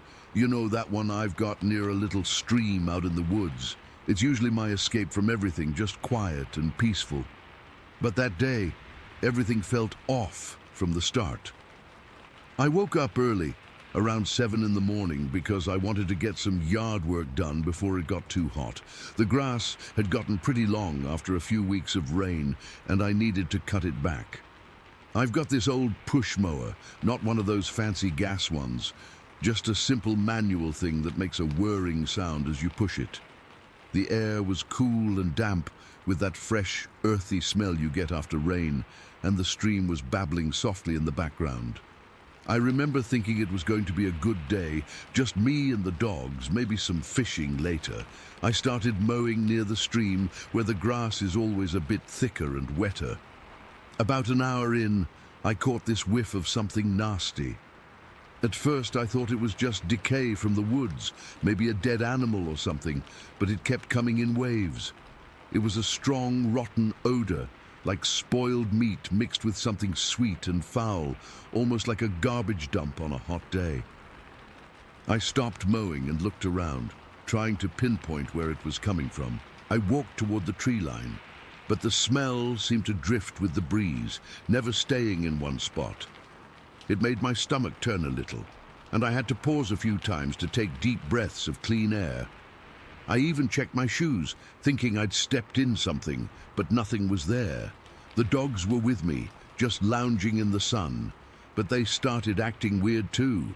They'd lift their heads and sniff the air, then go back to lying down, but their ears were perked up like they were on alert. I shrugged it off, figuring it was just a dead raccoon or something nearby, and went back to mowing. But the smell kept coming back, stronger at times, then fading away. It was unsettling, but I tried to ignore it and finish the job. By afternoon, I was done with the grass and took a break. I sat on the porch with a cold drink, watching the stream flow by. The dogs were chasing each other around, and everything seemed normal again. The smell had mostly faded, and I forgot about it for a while. I spent the rest of the day doing little chores, fixing a loose board on the steps, cleaning out the fire pit, just killing time until evening. As the sun started to set, I decided to build a campfire. I love sitting by the fire out here, listening to the night sounds and just relaxing. I gathered some dry wood from the pile and got it going. The flames crackled and popped, and the heat felt good against the cooling air. I was just settling into my chair when a deer wandered into the yard from the woods. It was a young buck, looking skittish, and my dogs immediately perked up. They're usually calm around wildlife, but this time they took off after it, barking and chasing it back into the trees. The deer bolted, and the dogs came back panting and excited. Right after that, a whippoorwill started calling from somewhere close by. That's not unusual out here. I hear them all the time. But one of my dogs, the older one, started barking incessantly at the sound. He wouldn't stop, just stood there with his head cocked, barking at the trees like he was trying to warn something off. I called him back, and he eventually came, but he kept growling under his breath. I remember feeling a little uneasy, but I told myself it was just the night playing tricks on me. Things really escalated around 10 p.m. I was still by the fire, just staring into the flames and enjoying the quiet, when both dogs suddenly jumped up and ran to the edge of the yard where the light from the fire didn't reach. Their hair was standing straight up along their backs, and they were growling deep in their throats, the kind of growl that means business. I'd never seen them like that before. Usually, they're just curious or playful, but this was pure fear and aggression. I stood up and called them, but they ignored me, focused on something in the darkness. Then I heard it. Two loud, unfamiliar calls coming from just beyond the light. It wasn't like any animal I've ever heard. Not a coyote, not a bear, nothing.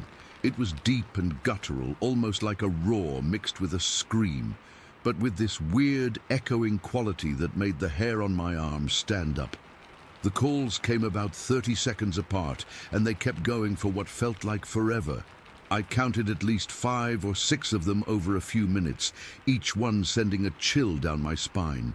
The dogs were barking like mad, and I could see the whites of their eyes in the firelight. My heart was pounding so hard I could feel it in my throat. I knew I had to get the dogs inside before something happened. I shouted for them, and this time they listened. Running back to me with their tails between their legs, I hurried them into the cabin and locked the door, but I could still hear those calls outside. They persisted for another 2 minutes or so, each one making me flinch.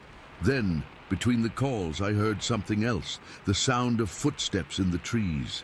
Not light steps, but heavy, deliberate ones, like something big was moving around out there. Twigs snapped and leaves rustled, and I could tell it was circling the edge of the property. And that rotten odor came back, stronger than ever. It seeped through the cracks around the door and windows, filling the cabin with this sickening smell. I felt nauseous and scared, my hands shaking as I peered out the window, but I couldn't see anything, just darkness and the faint outline of trees. The calls finally faded away and the footsteps stopped, but the smell lingered for a bit before it too disappeared. I stayed inside for the rest of the night, too scared to move.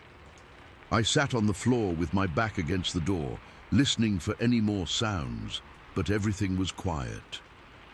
My mind kept racing back to late December 2016, when I found those tracks in the snow near the stream. They were huge, like human footprints, but way bigger, with deep impressions that looked fresh. I took photos of them, but I never showed anyone because I didn't want people to think I was crazy. But that night, with those calls and the smell and the footsteps, I knew it was connected. I've always heard stories about Bigfoot in these woods, and I think whatever was out there was curious, maybe watching me. I didn't sleep at all that night. Every little noise made me jump, and I kept expecting the calls to start again. The next morning, I went outside to look around, but there was nothing, no tracks, no signs of anything unusual. Just the quiet woods and the stream flowing like always. But I've never felt the same about the cabin since then. Sometimes, when I'm out there alone, I get this feeling like I'm being watched, and I remember that rotten smell and those eerie calls. I still don't know what it was, and I probably never will, but it left me unnerved in a way that's hard to shake. Story 8. The sun had been down for a few hours. They'd dropped us off at our individual start points around dusk, and the plan was to navigate to several specific coordinates through the night. It was pitch black. I mean, the kind of dark you only get deep in the woods, with a thick canopy of pines and oaks blotting out any hint of moon or stars. The air was cool and damp, that crisp autumn chill that makes you feel awake. I had my army-issue gear, a canteen, my compass, and a map tucked inside my jacket. No weapon. This was about hiding and moving, not fighting. For the first couple of hours, it was just woods, the normal sounds, the rustle of some small animal in the leaves, the distant hoot of an owl, the sound of my own boots crunching on the carpet of pine needles. I was making good time, feeling confident. I remember thinking how quiet it was, a different kind of quiet than I was used to. It was a heavy quiet, a listening quiet, but I shrugged it off, just the woods at night. My next checkpoint was at a fire lane crossing. On the map, it was just a wide, sandy break in the trees, a place for fire trucks to get through if they had to. As I got closer, the trees started to thin out, and I could see a little more sky, a sliver of moon that gave the sand a faint ghostly glow. I stepped out of the tree line and onto the sandy road, pausing to check my map one more time under the dim light of my red lens flashlight. I was right on course. That's when I heard it. It wasn't a small sound. It wasn't a deer or a raccoon. This was a heavy, rhythmic crunching, like something big walking with purpose. It was coming from the tree line on the other side of the fire lane, maybe 50 yards away, directly across from me. I froze, my heart suddenly hammering against my ribs. My first thought, my army-trained thought, was that it was another soldier, maybe one of the instructors messing with us. But this didn't sound like a man. A man tries to be quiet in the woods, even when he's not trying that hard. His steps are uneven. He snaps a twig. He shuffles. This was a steady, confident thump, thump, thump, like it owned the ground it was walking on. I snapped my flashlight off and stood there in the dark, my ears straining. The sound kept coming, getting closer. I could hear the brush rustling, not like something moving through it carefully, but like something pushing it aside without a care. My mouth went dry. This wasn't part of the training. This feeling in my gut, this cold knot of fear, that was real. I don't know why I did it. Maybe it was the military conditioning. Maybe it was just a stupid human need to put a name to the thing in the dark. I cupped my hands around my mouth and called out, my voice sounding thin and shaky in the vast darkness. Who goes there? The second the words left my lips, the sound stopped dead. Complete silence. It was even more terrifying than the footsteps. It was the silence of something that had heard me and was now listening. I held my breath, my whole body tensed, waiting. The silence stretched on for what felt like a full minute. Just me and the pounding of my own heart. Then, from the exact spot where the footsteps had stopped, there was a sudden, explosive crash of brush. Not a walk, not a run, but a frantic, panicked dash. It sounded huge, like it was tearing through the undergrowth, moving away from me at an incredible speed. The sound of it crashing through the woods faded quickly into the distance. I let out a breath I didn't realize I'd been holding, my shoulders slumping, my legs felt weak. Whatever it was scared of me. It had run. A part of me felt a surge of relief, even a little pride. I'd scared off a bear, maybe, a big one. That had to be it. I stood there for another minute, just listening to the normal night sounds slowly return. The owl hooted again, farther away now. I took a deep breath, trying to calm my nerves. I needed to get moving. I had a course to finish. I took a step, intending to cross the fire lane and continue on my route. And that's when I heard it coming back. The crashing started again, but this time it was coming towards me, fast. It wasn't the panicked flight from before. This was a direct, powerful charge. It covered the ground it had just fled in seconds. I stumbled backward, my boots sliding in the sand, and fell on my ass. I just stared, wide-eyed, at the wall of black trees where the sound was coming from. It stopped right at the edge of the tree line, just inside the darkness. I couldn't see a thing, but I could feel it there. I could hear it breathing. It wasn't a pant like a dog. It was a low, rumbling growl that seemed to vibrate in my chest. It was a deep, guttural sound, like rocks grinding together deep underground. And then it started talking. That's the only word for it.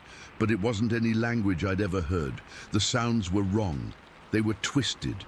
It was a low, gurgling voice, and the words, if they were words, were spoken backward. I know how that sounds, but I swear to God, it was like listening to a record played in reverse, but coming from a living throat. There was a rhythm to it, a cadence that was almost conversational, but it was all gibberish, all inverted and snarled. It was the most unnerving thing I have ever heard in my life. It wasn't a roar of an animal. It was something trying to communicate and failing in a way that was utterly, profoundly alien. I was paralyzed. I just sat there in the sand, my hands digging into the cool grit, my brain screaming at me to run while my body refused to obey. The The growling and the backward talking went on for maybe half a minute, but it felt like an hour. It felt like it was studying me, probing the air between us with these horrible, impossible sounds. Then the crashing started again, but it wasn't a charge. It started moving parallel to the tree line, back and forth, like a caged animal. I could hear it pacing, its heavy footsteps thudding, branches and small trees snapping as it moved. It was agitated. It was working itself up. The growls got louder, more frequent, punctuating the sound of its movement. It was a display of pure, raw power. It wanted me to know how strong it was, how easily it could tear through the forest, and through me. My training finally kicked in, or some primal version of it. If I was going to be attacked, I wasn't going to be sitting on the ground. I forced my trembling legs to work and pushed myself up into a kneeling position. It was a defensive posture, I guess, but I felt utterly exposed. The sand was cold and gritty through my pants. I kept my eyes locked on the tree line, though I still couldn't see anything but shifting shadows. The pacing stopped. The woods went quiet again, except for that low, rumbling growl that seemed to be coming from everywhere at once. It was directly opposite me again. I could feel its focus on me, a pressure in the air. I was kneeling there, a perfect target, and I knew it was about to happen. It was going to come for me. A crazy thought entered my head, a stupid, reckless, defiant thought. Maybe it was the fear talking, or maybe it was just the last bit of my pride as a soldier and a hunter. I wasn't going to just wait for it. I clenched my fists, took a ragged breath, and I stood up. I took a step forward, toward the tree line, toward the thing in the dark. I pointed a shaking finger into the blackness and I shouted, my voice cracking with a fear I didn't try to hide. I got you now. The effect was instantaneous and terrifying beyond anything I could have imagined. The growling and the backward talking cut off like a switch had been flipped. There was a half-second of dead, absolute silence, and then it erupted. It didn't run. It fled. It exploded away from the tree line with a force that I can still feel in my bones. The sound was immense, deafening. It wasn't just the sound of an animal running. It was like a freight train had just launched itself out of the woods. The ground vibrated. The air itself seemed to rip. I heard trees, not saplings, but good-sized trees cracking and splintering as it blasted through them. It wasn't moving around the woods. It was moving through them in a straight, violent line away from me. The sheer power of its movement hit me like a physical wave. Every hair on my body stood straight up. My scalp prickled. A cold chill, colder than the night air, shot down my spine. My jaw dropped open, but no sound came out. I was literally struck dumb with a fear so pure and so total that it emptied my mind of every thought except one: run. I didn't think. I spun around and I ran. I ran like I have never run before or since. I abandoned my course, my coordinates, everything. I just ran down the middle of that sandy fire lane because it was the clearest path and I needed speed. I didn't look back. I didn't need to. The sound of its retreat was still echoing through the forest behind me, a diminishing roar of destruction. I could hear it for what felt like a long time, even over the sound of my own gasping breaths and the pounding of my boots. I ran until my lungs were burning and my legs felt like rubber. I ran until I saw lights up ahead, the lights of a small building near one of the auxiliary airfields on the base. I didn't slow down until I was stumbling onto the gravel parking lot, my chest heaving. There was a sergeant there, an older guy, standing outside the building having a smoke. He saw me staggering toward him, pale as a ghost and covered in sweat and sand. He dropped his cigarette. "Son, what in the hell happened to you?" he asked, his voice full of genuine concern. I tried to talk. I opened my mouth, but all that came out were ragged, wheezing breaths. I just stood there, shaking, pointing back in the direction of the woods. I couldn't form the words. How could I? What would I even say? That I was chased by a train that growled backward. He put a hand on my shoulder and guided me inside, sat me down, and got me a cup of water. I never did tell him what happened. I just said I got spooked by something big in the woods, probably a bear. He accepted that, gave me a ride back to the barracks.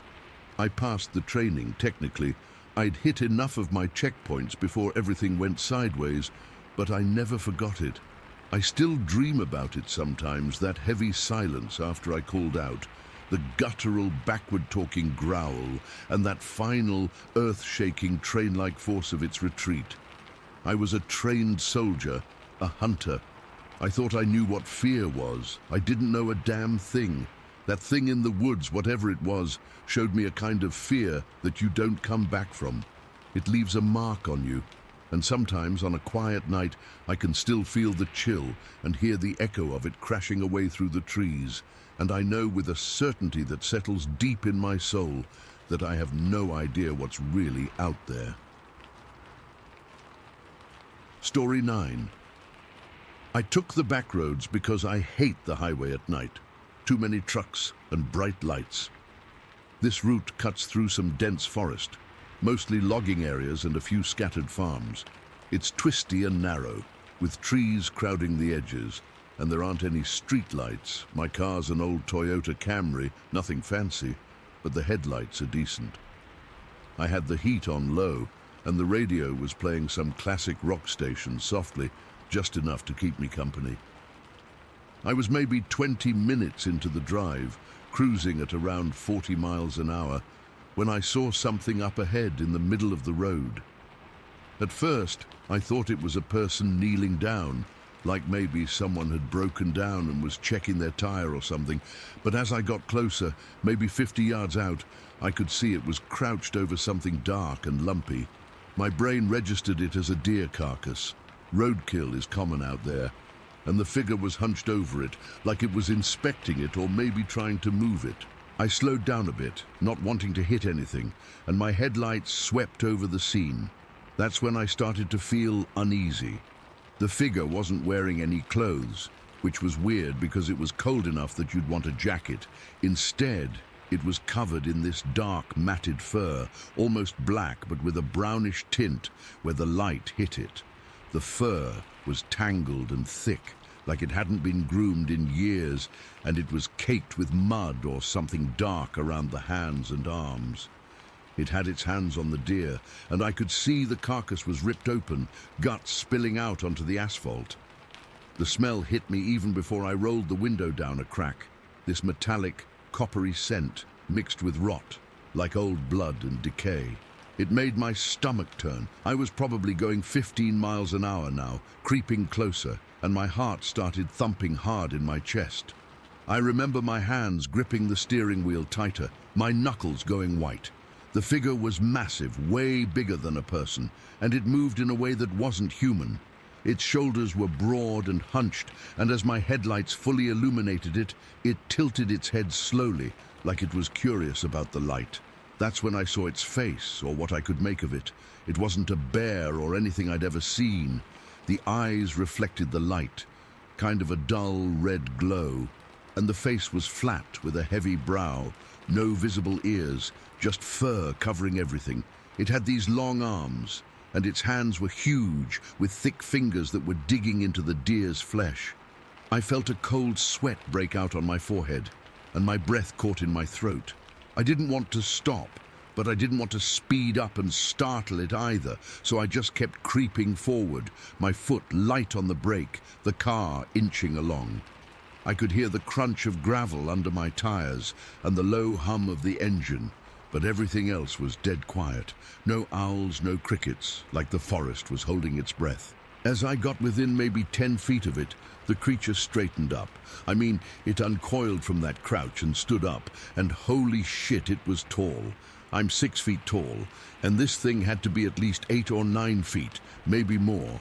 Its chest was barrel-shaped and muscular, covered in that same dark fur, and its arms hung down past its knees, thick with muscle. It didn't make a sound, just stood there, towering over the deer carcass, and turned its head to look right at me. Not at the car, but at me through the windshield. Its eyes locked with mine, and I felt this primal fear shoot through me, like every instinct was screaming to get away. My stomach flipped, and I thought I might throw up. I could see its chest moving as it breathed, slow and steady, and for a second I imagined it could just reach out and smash my windshield, pull me out of the car like nothing. I didn't wait. I eased off the brake and pressed the gas pedal gently, not wanting to spin out or draw attention. The car rolled past it, and I kept my eyes glued to the rearview mirror. It didn't move, just stood there, watching me go. I could see its silhouette against the road behind me, massive and dark. And then the trees swallowed it up as I rounded a bend. That's when the adrenaline really hit. My hands were shaking so bad I could barely keep the car straight. I sped up, going 60, then 70, my heart pounding like a drum. I didn't look back again. I just focused on the road ahead, my mind racing. What the hell was that? A bear? No, bears don't stand like that, and they're not that tall.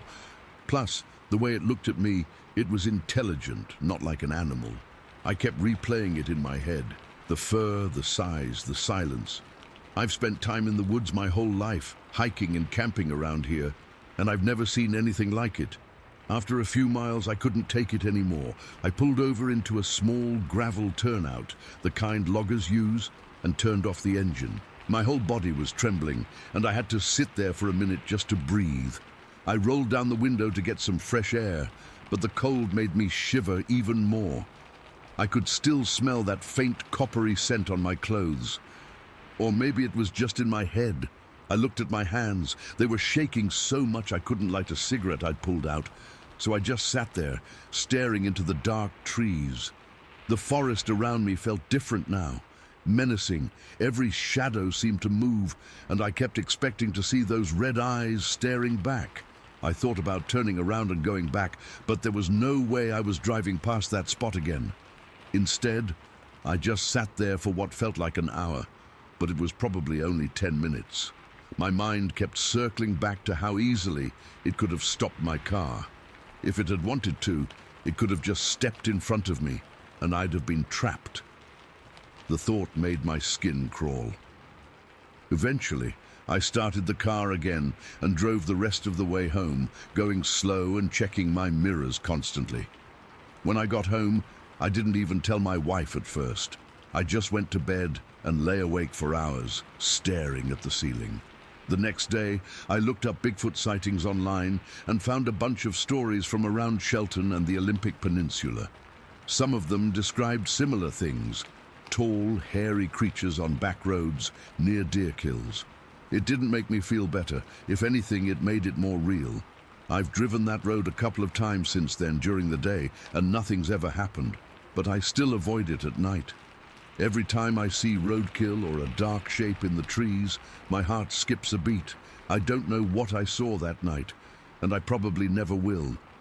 All I know is that for those few minutes, I felt a fear so deep and raw that it stuck with me, and I doubt I'll ever forget it.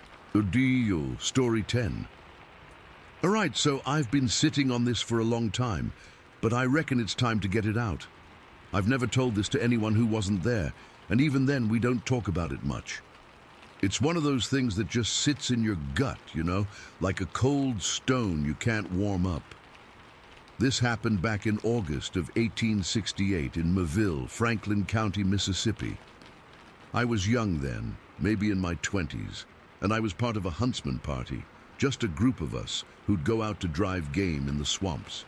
We did it for food, for pelts, and honestly, for the thrill of it. But that day changed everything. It was a typical August morning, hot and sticky as hell. The air was so thick with humidity, you could almost chew it. The sun hadn't fully risen yet, but the heat was already building, and the mosquitoes were out in force, buzzing around our faces like they owned the place. We'd set out before dawn, me and the others. I won't name names because it doesn't matter now, and some of them are long gone. We were all armed with rifles, the kind we used for hunting deer or wild hogs, and we had a pack of hounds with us. Those dogs were good, trained to track and bay, and they were usually fearless. That day, though, they were different from the start. We were deep in the swamps, where the cypress trees rise out of the murky water like skeletons, and the Spanish moss hangs down like grey hair. The ground was soft and muddy, sucking at our boots with every step. You could hear the squelch when you pulled your foot free, and the smell, God, the smell was a mix of rotting leaves, wet earth, and something else, something wild and old. We were pushing through thick underbrush, the dogs leading the way, their barks echoing in the quiet. At first it was normal. We'd flushed out a couple of rabbits earlier, and one of the guys had bagged a small deer. We were feeling good, laughing a bit, talking about how we'd have a fine feast that evening. But then the dogs started acting strange. It was gradual at first. They'd stop and sniff the air, their ears perked up, and their barks turned from excited yelps to low, uneasy growls. I remember one of the hounds, a big fellow named Buck. He was usually the boldest, but he started hanging back, his tail tucked between his legs. We all noticed it, and the joking stopped. The air felt heavier, like a storm was coming, but the sky was clear. It was just quiet, too quiet. The usual sounds of the swamp, the frogs croaking, the insects chirping, they died down, like everything was holding its breath. We kept moving, but slower now. Our rifles held a little tighter. The dogs were baying at something up ahead, but it wasn't their normal hunting cry. It was this high-pitched, frantic sound, like they were scared out of their minds. We pushed through a thicket of saw palmettos, and that's when we saw it, or rather that's when we saw what the dogs were focused on. There, standing maybe 50 yards away, was this thing. I don't know how else to describe it. It was about the height of a man, maybe a bit shorter, but built like a bull, muscular and thick, with shoulders that looked like they could carry a tree trunk. It was covered in dark brown hair, matted and shaggy, like it had been rolling in mud and leaves. Its hair was long and flowing, almost like a woman's, but wild and tangled. And its face, God, its face is what I can't forget.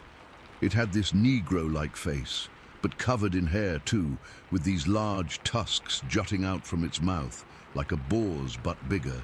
Its eyes were dark and shiny, and they seemed to lock onto us the second we saw it. My heart just dropped into my stomach. I felt cold all over, even though I was sweating. My hands started trembling, and I had to grip my rifle tighter to keep it steady. The dogs were going insane, barking and howling, but they weren't charging. They were circling it, keeping their distance, like they knew this wasn't some ordinary animal.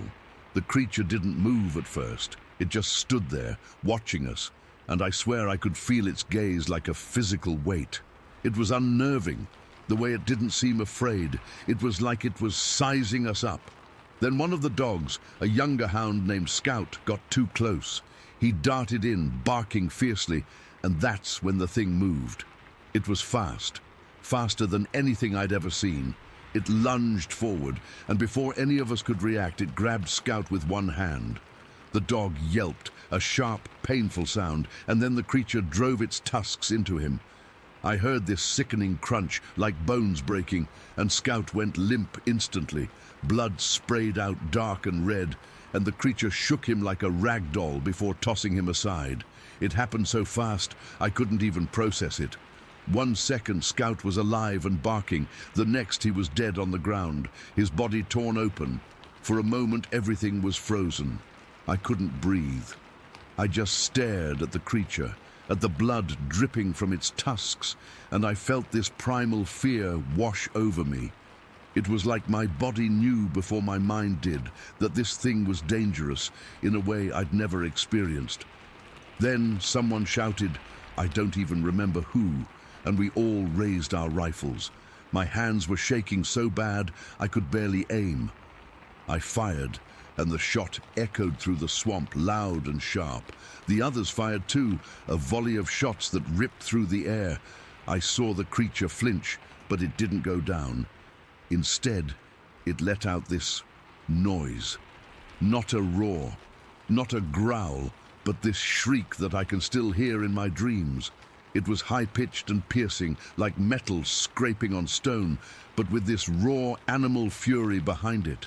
The sound hit me like a physical blow. My ears rang, and I felt this cold chill run down my spine.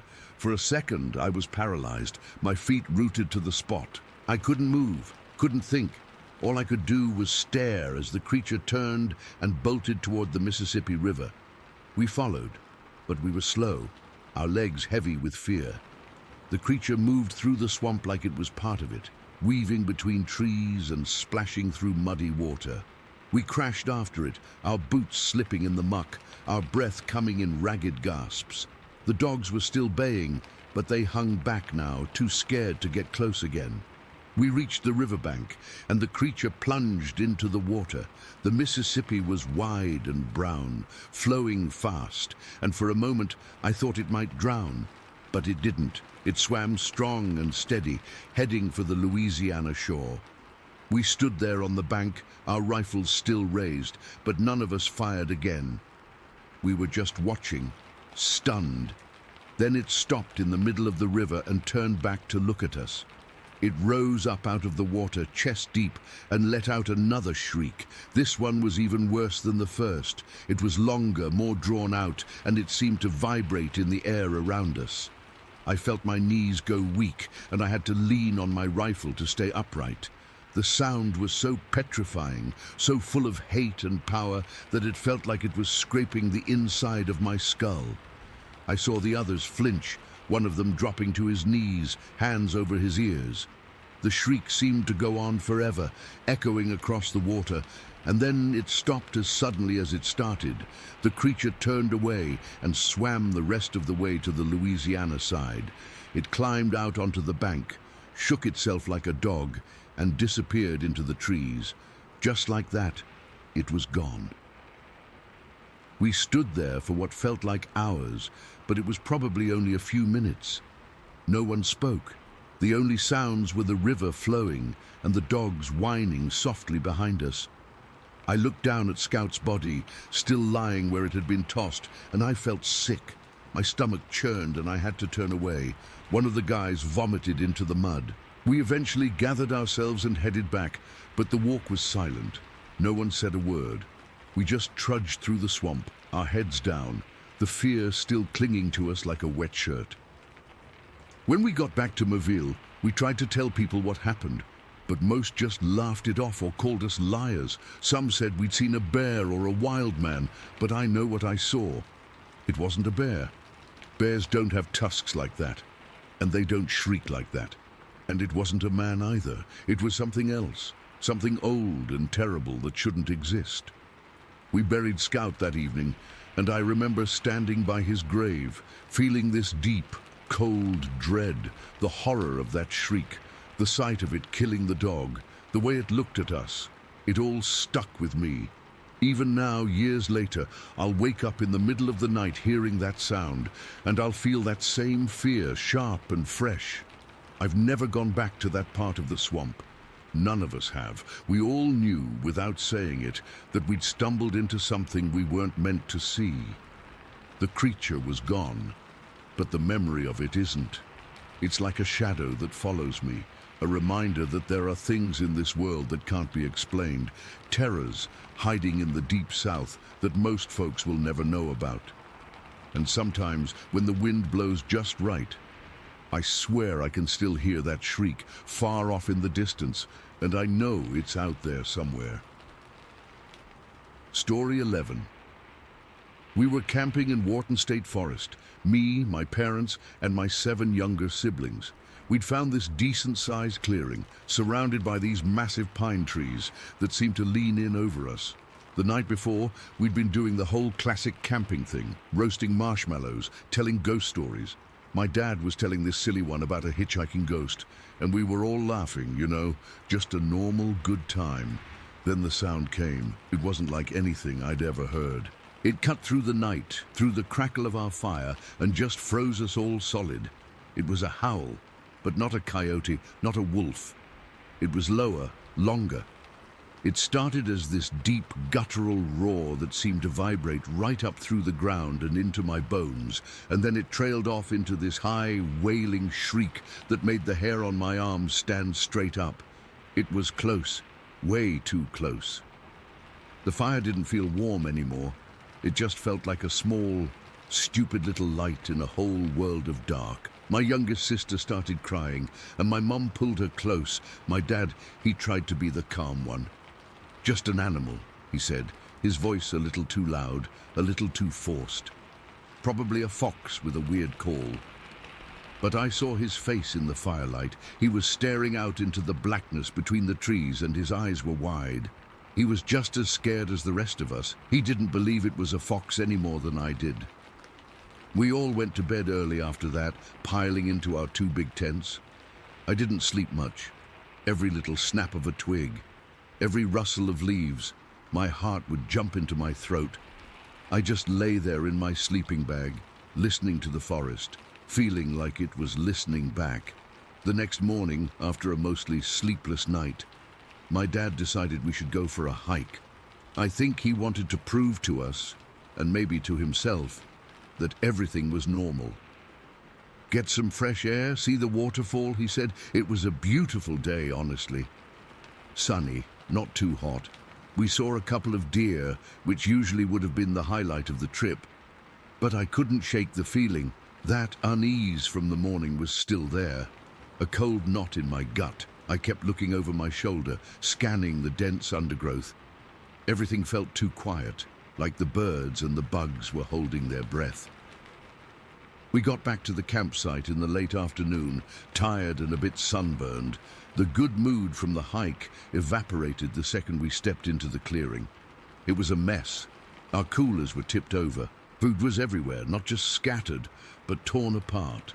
It wasn't like a raccoon got into it. A raccoon is messy, but this was violent. A bag of hot dog buns was shredded, not opened, but ripped to pieces as if something had just swiped at it. A jar of pickles was smashed against a tree, the glass glittering in the sun, the pickles gone. Wrappers from our snacks were torn into tiny, confetti-like pieces. The weirdest thing was a can of baked beans.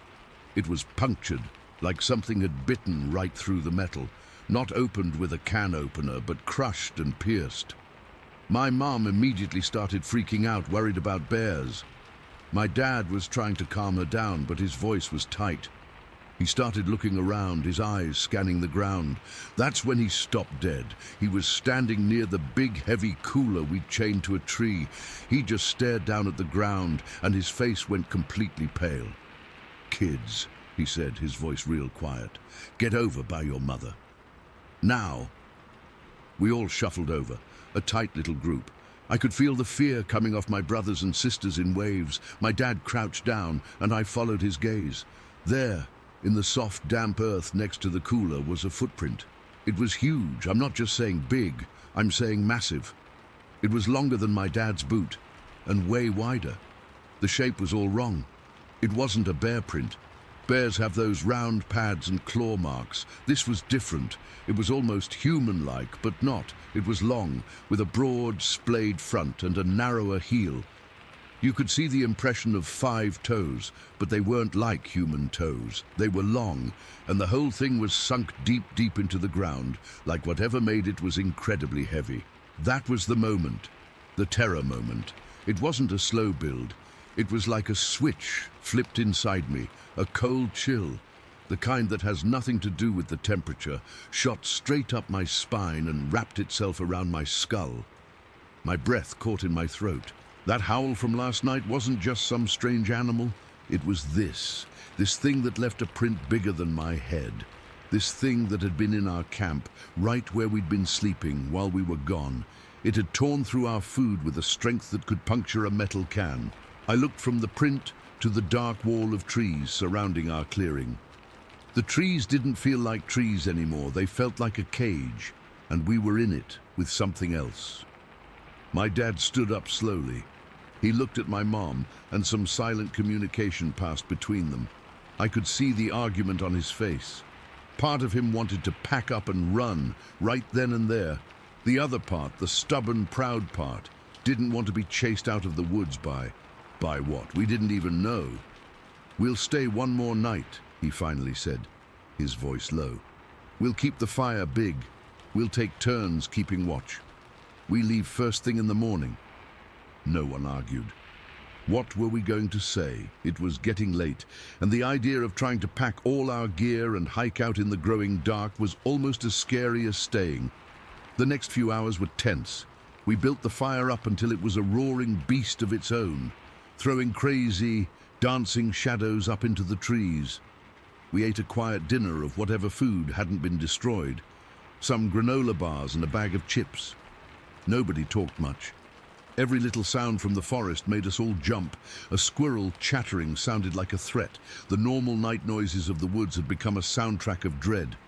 My dad made a watch schedule. He'd take the first shift, then my mom, then me. I was the oldest. And he handed me a big Maglite flashlight and his hunting knife. The knife felt heavy and foreign in my hand. I'd never even held one before that wasn't for cutting rope. The idea of actually using it on something made me feel sick. I tried to sleep when it was my turn in the tent, but it was useless. I could hear my dad outside, pacing slowly around the perimeter of the firelight. I could hear the crackle of the fire, and beyond that, the deep humming silence of the forest. My mind kept going back to that footprint, the size of it, the shape. I tried to picture the creature that could make it, and my brain just couldn't. It was a blank space filled with pure, formless fear. Then it was my turn. My mom woke me with a gentle shake, her face drawn and tired. "Your turn, sweetie," she whispered. "Just keep the fire going and stay alert. Your dad's only a shout away." He was in the other tent, but it felt like he was 1,000,000 miles away. I sat on a log by the fire, the Maglite in one hand, the knife laid across my lap. The fire was warm on my front, but my back was cold. The woods were pitch black. The flashlight beam was powerful, but it just felt like a tiny, insignificant needle trying to poke a hole in an ocean of ink. I'd sweep it across the tree line and the beam would catch on leaves and branches, making them look like twisted, grasping arms before they disappeared back into the darkness. The first hour was the worst. Every single sound was amplified in my head. The pop of a log in the fire made me jump. The sound of my own heartbeat was a drum in my ears. I was so tightly wound, I thought I might just snap.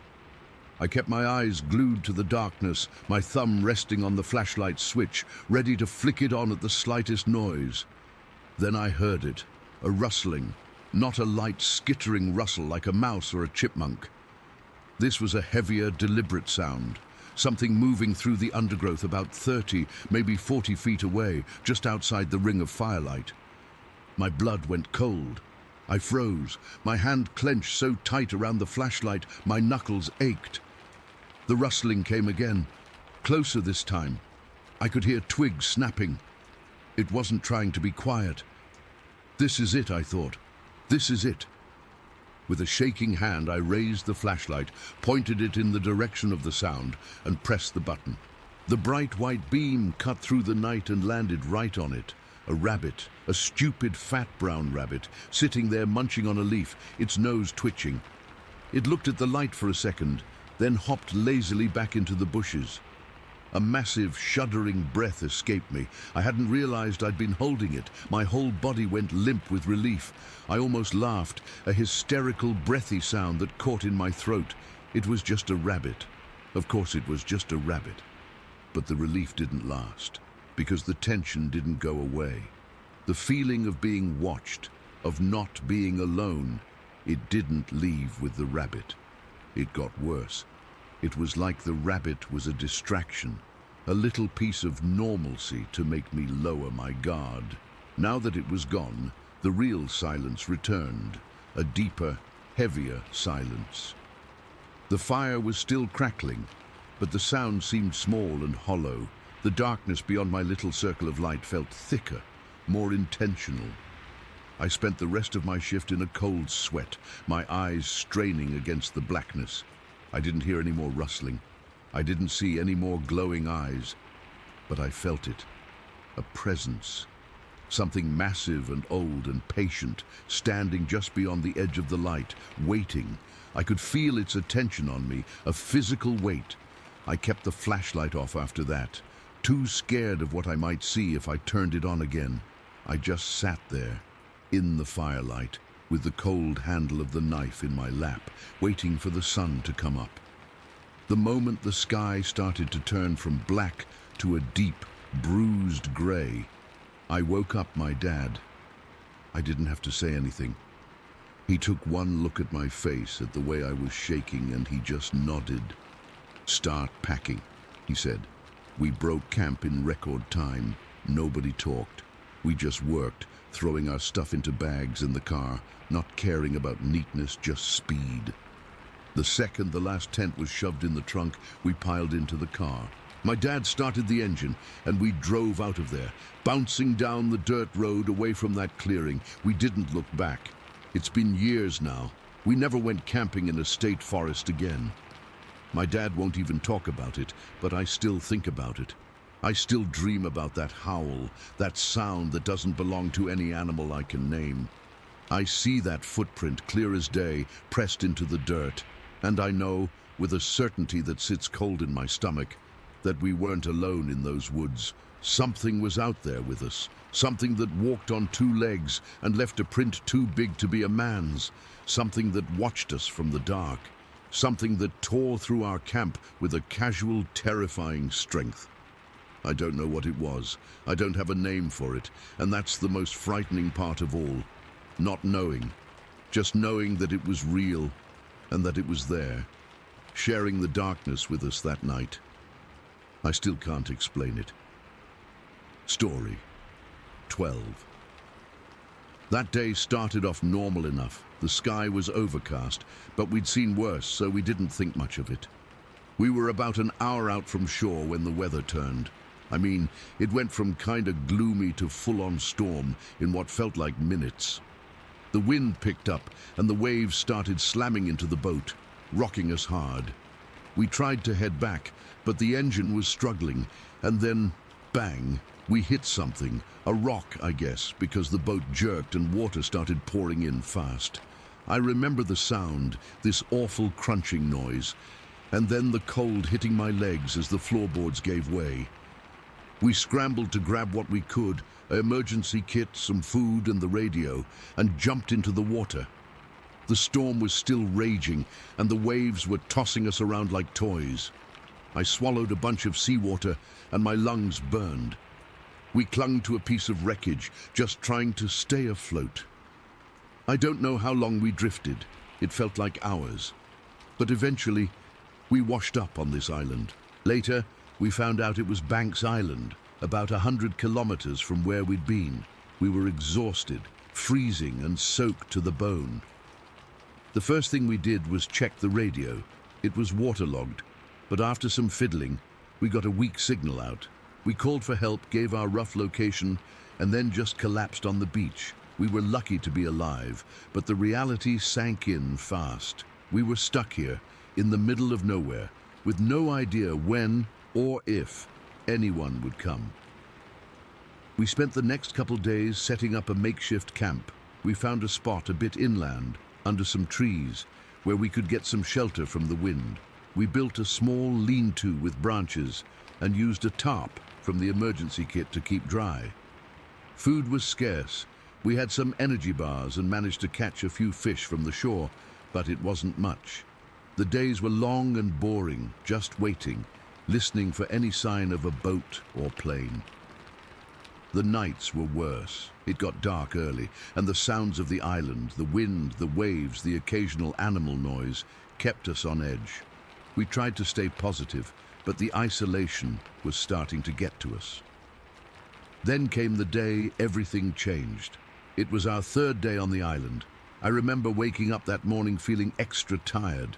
The air was cold and damp, and a thick fog had rolled in overnight, so you could barely see more than a few feet in front of you. We spent most of the day just huddled by a small fire we'd managed to keep going, trying to warm up and dry our clothes. We talked a little, but mostly we were quiet, just listening. The silence out there was heavy, like it was pressing down on you. Every little noise made us jump, a twig snapping, a bird calling, anything. As the day went on, the fog lifted some, but it stayed overcast, and the light was dim, like twilight even in the middle of the afternoon. We decided to explore a bit more of the beach to see if we could find anything useful. Maybe more driftwood or signs of other people. But there was nothing. Just endless shoreline, rocks and dense forest behind us. It felt like we were the only people in the world. When evening came, we built up the fire again and cooked the last of the fish we'd caught. It was tough and tasted like salt, but it was something. We were sitting there staring into the flames when I first felt it, this weird sensation like we were being watched. I shrugged it off at first, thinking it was just the creepiness of the place getting to me. But then my buddy, I'll just call him that since we never use names much, he looked at me and said, "You feel that too?" His voice was low, almost a whisper. I nodded, and we both fell silent, listening harder. The usual sounds were there, the ocean, the wind, but there was something else, a stillness, like the forest was holding its breath. We stayed like that for what felt like a long time, not moving, just waiting. Then, out of the corner of my eye, I saw movement down the beach. At first I thought it was a bear or something. We'd seen tracks earlier, but this was different. It was taller, way taller, and it moved on two legs. My heart started pounding right away. I nudged my buddy and we both stared. It was maybe 100 yards away, walking along the waterline. The light was fading fast, but I could see it clearly enough. It was huge, covered in dark, shaggy hair, and it moved with this slow, deliberate pace. It didn't make a sound. No footsteps, no grunts, nothing, just silence. That's what got me the most, the silence. In a place where every little noise echoed, this thing was utterly quiet. We froze, not daring to move. I could feel the cold sweat on my back, and my hands were shaking. My buddy gripped my arm, his fingers digging in. We watched as it stopped and turned its head toward our camp. I couldn't see its face clearly, but I felt like it was looking right at us. Then it started moving again, coming closer. Not fast, just steady, like it was curious. It got within maybe 50 feet of us before it stopped again. We were crouched behind a log, trying to make ourselves small. I could smell it now, a musky, earthy smell like wet dog and dirt. It stood there for what felt like forever, just watching us. I could see its chest moving as it breathed, and its arms hung long at its sides. It was easily over 7 feet tall, maybe more. I kept expecting it to make a noise, a growl, a sniff, anything, but there was nothing, just that eerie quiet. After a minute or two, it turned and walked back toward the forest, disappearing into the trees without a sound. We stayed put for a long time, too scared to move. When we finally did, my legs were stiff and my heart was still racing. We didn't say much, just whispered about what we'd seen. Both of us knew it wasn't a bear, it was something else, something I'd only heard stories about. That night we didn't sleep. We kept the fire going and took turns keeping watch. Every shadow made me jump, and I kept hearing things, rustling in the bushes, cracks in the distance, but nothing came close again. At one point, I must have dozed off because I woke up to my buddy shaking me. "Look," he said, pointing at the ground around our camp. In the dim light of the fire, I could see them, huge footprints, way bigger than any humans. They were all around us, in a circle, like whatever it was had been watching us while we slept. The prints were deep, with 5 toes, and they looked fresh. My stomach dropped. We hadn't heard a thing. Not a twig snap, not a breath. It was like it had floated there. We spent the rest of the night in silence, just staring into the dark, waiting for the sun to come up. When morning finally arrived, we checked the radio again and got a response. A rescue boat was on its way. We packed up quick, not wanting to stay another minute.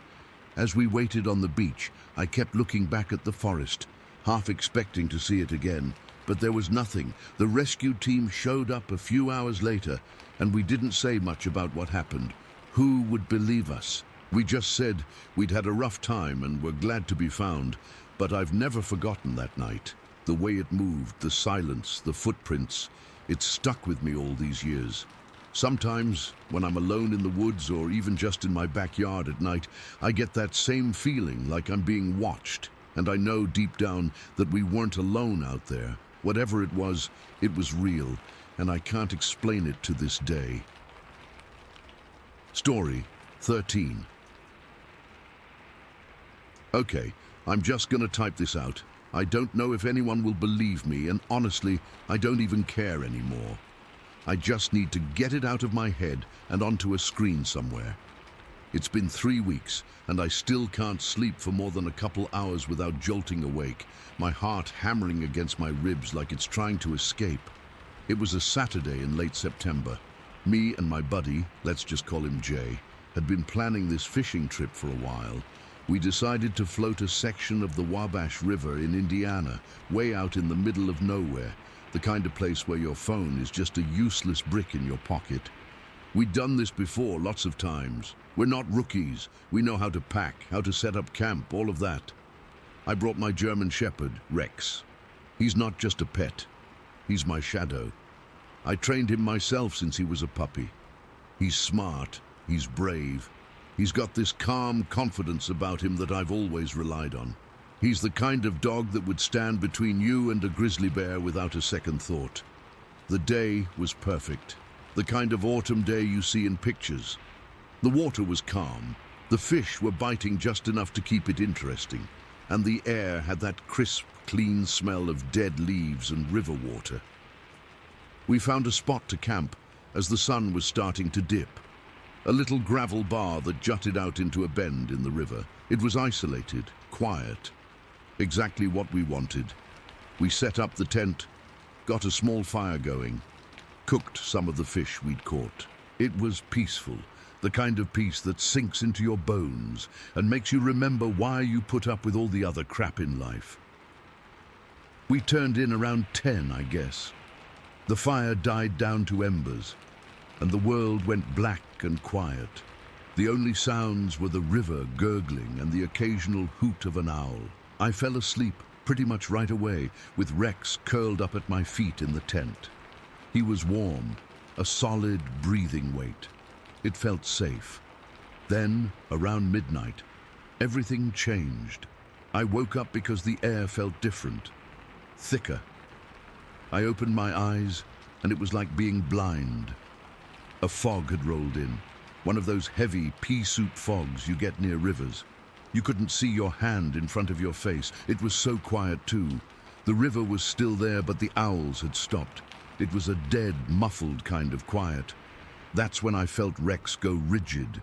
He'd been asleep, but suddenly his whole body was a tense line against my legs. A low growl started in his chest, so deep I could feel it vibrating through the tent floor. It wasn't his usual, "I hear a squirrel" growl. This was different. This was a sound I'd never heard from him before. It was pure, undiluted warning. "Jay," I whispered into the dark. "You awake?" "Yeah," he whispered back, his voice tight. "What's with the dog?" Before I could answer, Rex erupted. He let out a savage bark and just launched himself. He didn't nudge the tent flap open. He tore through it. There was the sound of ripping nylon, and then he was just gone, his barks exploding in the fog. My heart just dropped into my stomach. I scrambled for my flashlight, my hands shaking so bad I could barely find the button. Jay was doing the same thing next to me. We both got our lights on just in time to hear the sounds from outside. There was a series of frantic, snarling barks from Rex, the kind he makes when he's truly engaged with a threat. Then there was a heavy, meaty thump. It was the sound of a big body hitting the ground. It was followed immediately by a high-pitched yelp from Rex that was cut off way too short. Then, silence. My blood went cold. "Rex!" I yelled, starting to crawl toward the torn tent flap. But then something came scrambling back through the hole. It was Rex. He hurled himself into the tent, his claws scrabbling on the nylon floor. He didn't stop. He shoved his way between me and Jay, pushing himself as deep into the corner as he could, and then he just started shaking. I mean, violently shaking. I reached for him, and his whole body was trembling. His fur was soaked, and he was panting in these ragged, terrified gasps.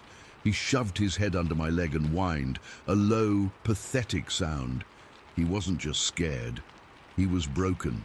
Whatever he'd gone out to meet had broken his spirit in those few seconds. Jay and I just stared at each other, our flashlight beams shaking in our hands.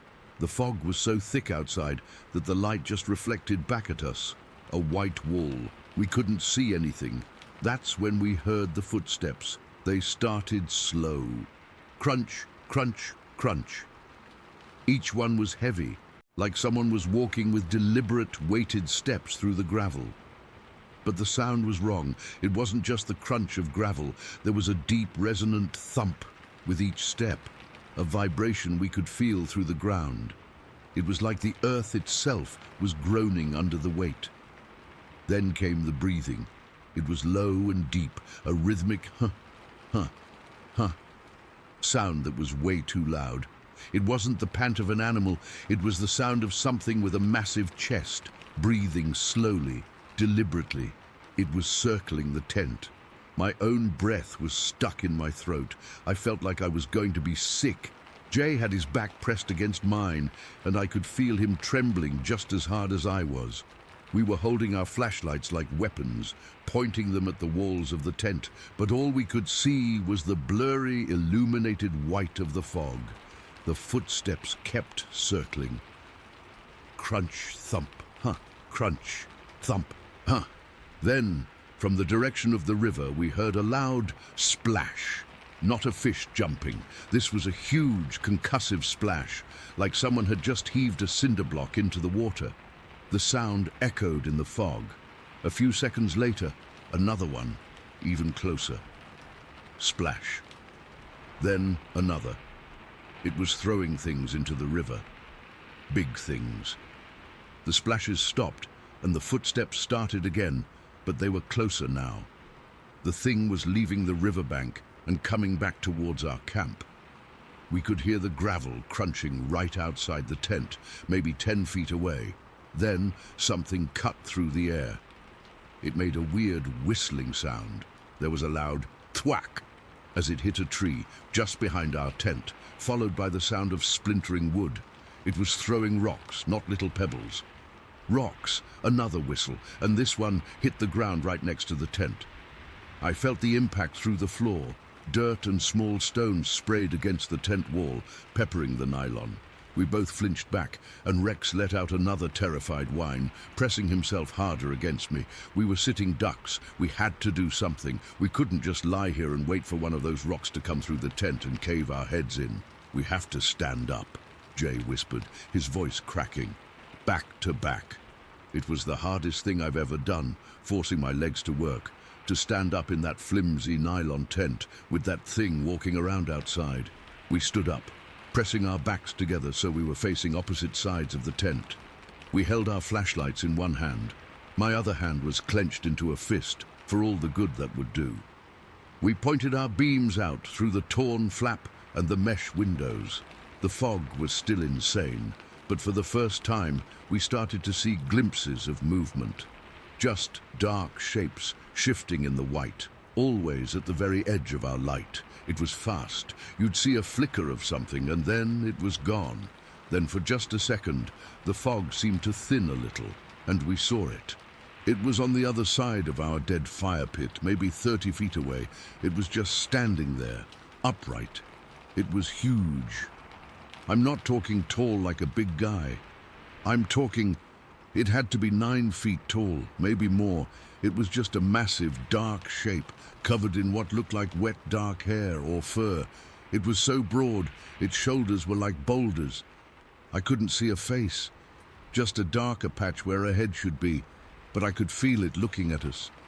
My brain just short-circuited.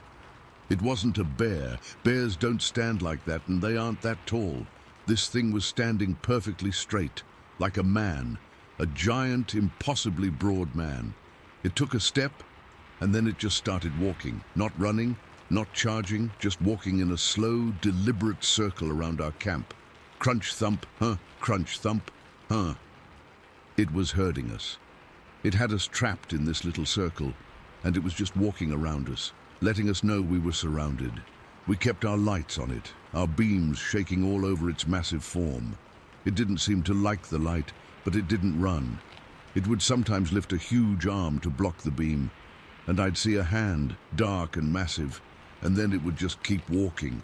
The terror wasn't in it attacking, the terror was in the waiting, the sheer mind-numbing tension of it. It circled us for what felt like an eternity. Hours. My legs were burning from standing so tense for so long.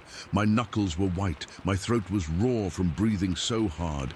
Every so often it would stop. We'd hear a loud crack as it broke a branch off a tree, a branch as thick as my leg, like it was a twig. It would sometimes just hold it, or sometimes we'd hear it get tossed aside. It was showing us its strength. It was playing with us. The worst moment, the one that's burned into the back of my eyelids, happened sometime in the deepest part of the night. It had been quiet for a few minutes, just the heavy breathing. Then, from the side of the tent I was facing, the fog seemed to part for a second. It was right there, maybe 15 feet away. It had moved in closer, fast and completely silent. It was turned towards me, and for the first time, I felt like I was really seeing it. The sheer mass of it was overwhelming. It wasn't just tall, it was thick, powerful, built like a tank. The dark hair was matted and stringy, and I got a sense of its face, not details, but a feeling of a heavy brow and a deep darkness where eyes should be. It felt ancient and angry. It just stood there, staring right at me through the fog. I was frozen. I couldn't even breathe. I felt a warm trickle run down my leg. I'd pissed myself and hadn't even noticed.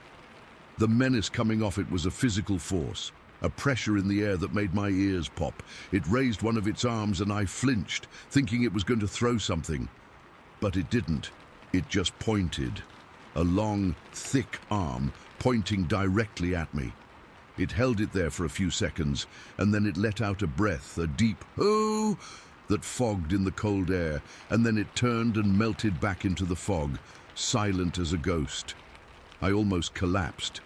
Jay felt me sag and whispered, "What? What did you see?" I couldn't even form words. I just shook my head, my whole body convulsing with silent sobs of pure fear. The rest of the night was a blur of that endless circling, the breathing, the occasional crack of a branch. We just stood there, back to back, trapped in our own personal hell. Rex never moved from his spot, just shivered and whined. Then, slowly, imperceptibly at first, the blackness outside started to turn to grey. The fog began to lift, thinning out from a solid wall to wispy tendrils. The sounds stopped. The footsteps ceased, the breathing vanished. The silence that followed was almost as terrifying as the noises. We didn't move. We just stood there, listening, for what felt like another hour. The sun started to come up, painting the sky in weak, watery colors. Finally, Jay said, "I think it's gone." We didn't rush out. We moved slowly, cautiously. I pushed the torn tent flap aside and stepped out into the cool morning air. The world looked normal. The river was flowing, birds were chirping. It was like the night had never happened, but the evidence was everywhere. Our little aluminum boat, which we'd pulled up on the gravel, was dented. Not a little ding. There was a huge fish-shaped dent in the side of it, like something had punched it. Our coolers were knocked over, our gear was scattered everywhere, and all around the tent in a perfect circle were footprints. They were huge, I mean massive. I wear a size 12 boot, and I could have fit both of my feet inside one of these prints and still had room. They were deep, pressed into the gravel and dirt as if whatever made them weighed a ton. We didn't say a word. We just looked at each other, and I saw my own shattered expression mirrored on Jay's face. We packed up our stuff in a frantic, silent hurry. We threw everything into the dented boat, not even bothering to fold the tent properly, just cramming it in. Rex wouldn't even walk. I had to carry him to the boat, and he just curled up in the bottom, still shaking. We got in and started the little outboard motor. We didn't look back. We just pointed the boat downstream and got the hell out of there. We never talked about it on the way home. We still haven't. Not really. What is there to say? I've been out in the woods my whole life. I've never been afraid of the dark or of being alone in nature. I loved it. It was my church. But that's gone now. That thing, whatever it was, took that from me.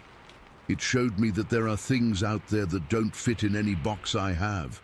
Things that are old and powerful and aware. It knew we were there. It knew we were scared, and it played with us all night long just because it could. I keep seeing that dark shape in the fog, that pointing finger. I keep hearing that heavy, vibrating breath, and I know with a certainty that chills me to my core that it wasn't just passing through.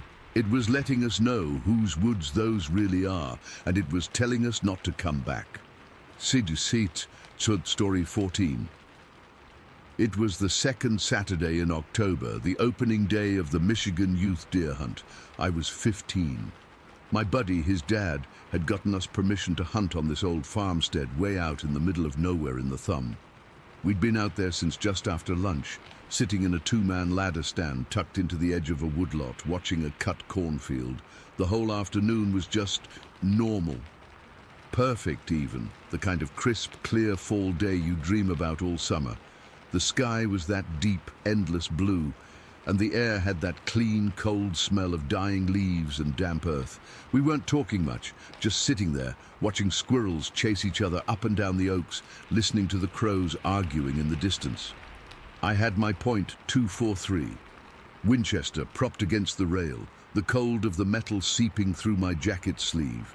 My fingers were starting to get that numb, prickly feeling even inside my gloves.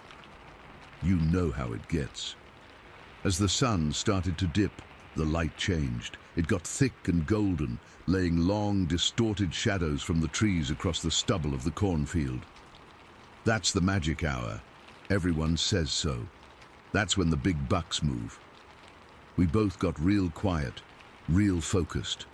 The woods behind us, which had been full of little rustles and chirps all afternoon, went dead silent.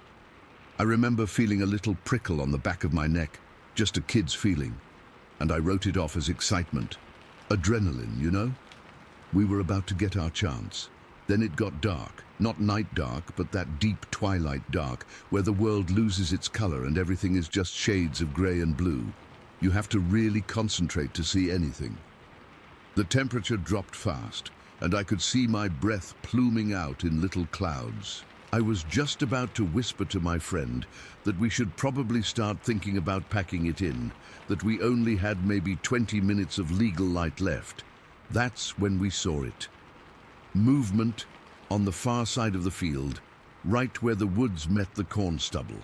At first I thought it was a deer, a big one. My heart jumped into my throat and I so slowly lifted my rifle. I nestled the stock into my shoulder, my cheek pressed against the cold wood. I clicked the safety off. The sound was deafening in the silence. I put my eye to the scope. It was a 4 times, nothing fancy, good for the ranges we were at. In the low light, the scope gathered what little illumination was left, but it was like looking through a greenish, murky tunnel.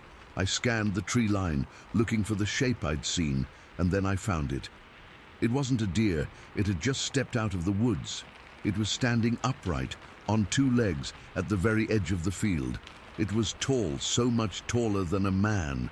The scope wasn't strong enough to make out any facial features at that distance, 50, maybe 75 yards. It was just a dark, indistinct smudge where a face should be. But the body, I could see the body clearly. It was covered in hair, not brown like a bear's, not shaggy. It was a uniform, short-looking coat of hair that was this weird, almost metallic, grey-silver color, like a male silverback gorilla you see on TV, that same kind of steely, silver-flecked grey. It was massively built through the chest and shoulders, with arms that hung down long past its hips. It just stood there, half in the shadows of the woods, half in the open. My brain was screaming, trying to process it. Bear. But bears don't stand straight up like that for so long, and the color was all wrong, and the proportions. The legs seemed too long, the arms too. It was all wrong. I felt a cold knot tighten in my stomach, a feeling that was completely different from the excited thrill of seeing a deer. I didn't dare make a sound. I slowly, ever so slowly, lowered the rifle from my shoulder, my arms feeling like jelly. I nudged my friend with my elbow. He looked at me, and I must have had a look on my face because his eyes went wide. I just pointed, my hand shaking, and handed him the rifle. He put it to his shoulder and looked through the scope. I heard his breath hitch, a sharp, quiet intake of air. He was frozen, just staring. I kept my eyes on the thing, watching it through the gloom. It was still just standing there, perfectly still, like it was surveying the field. It hadn't seen us yet. We were downwind, and we hadn't made a sound. Then it took a step, a single deliberate step forward into the corn stubble. It was going to cross the field, and that's when it saw us. I don't know how it knew.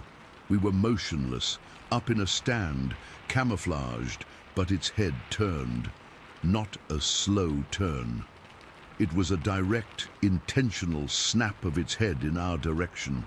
Even without seeing its eyes, I could feel its gaze lock onto us. It was like a physical pressure, a weight pushing down on my chest. I couldn't breathe. It froze. Mid-step, one foot was still lifted off the ground. It was poised there, a statue of this huge, grey, man-like thing, and it was looking right at us. The silence was absolute. The world had stopped. Then it moved. It didn't run. It didn't lope. It spun. In one fluid, unbelievably fast motion, it turned its entire body and vanished back into the woods. It was just gone. 1 second it was there, a massive solid shape against the pale corn stubble, and the next there was nothing but the dark wall of the trees. My friend lowered the rifle, his face pale as a sheet in the fading light. We just stared at each other, our eyes wide with a terror I had never felt before. It was a deep, primal, gut-level fear. This wasn't the fear of getting in trouble or failing a test. This was the fear of something you don't understand, something that shouldn't exist.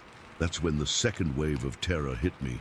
The silence, the ground, the entire field, the wood's edge. It was covered in a thick, crunchy carpet of dried oak and maple leaves. We'd been listening to them rustle all day, every time a squirrel ran through.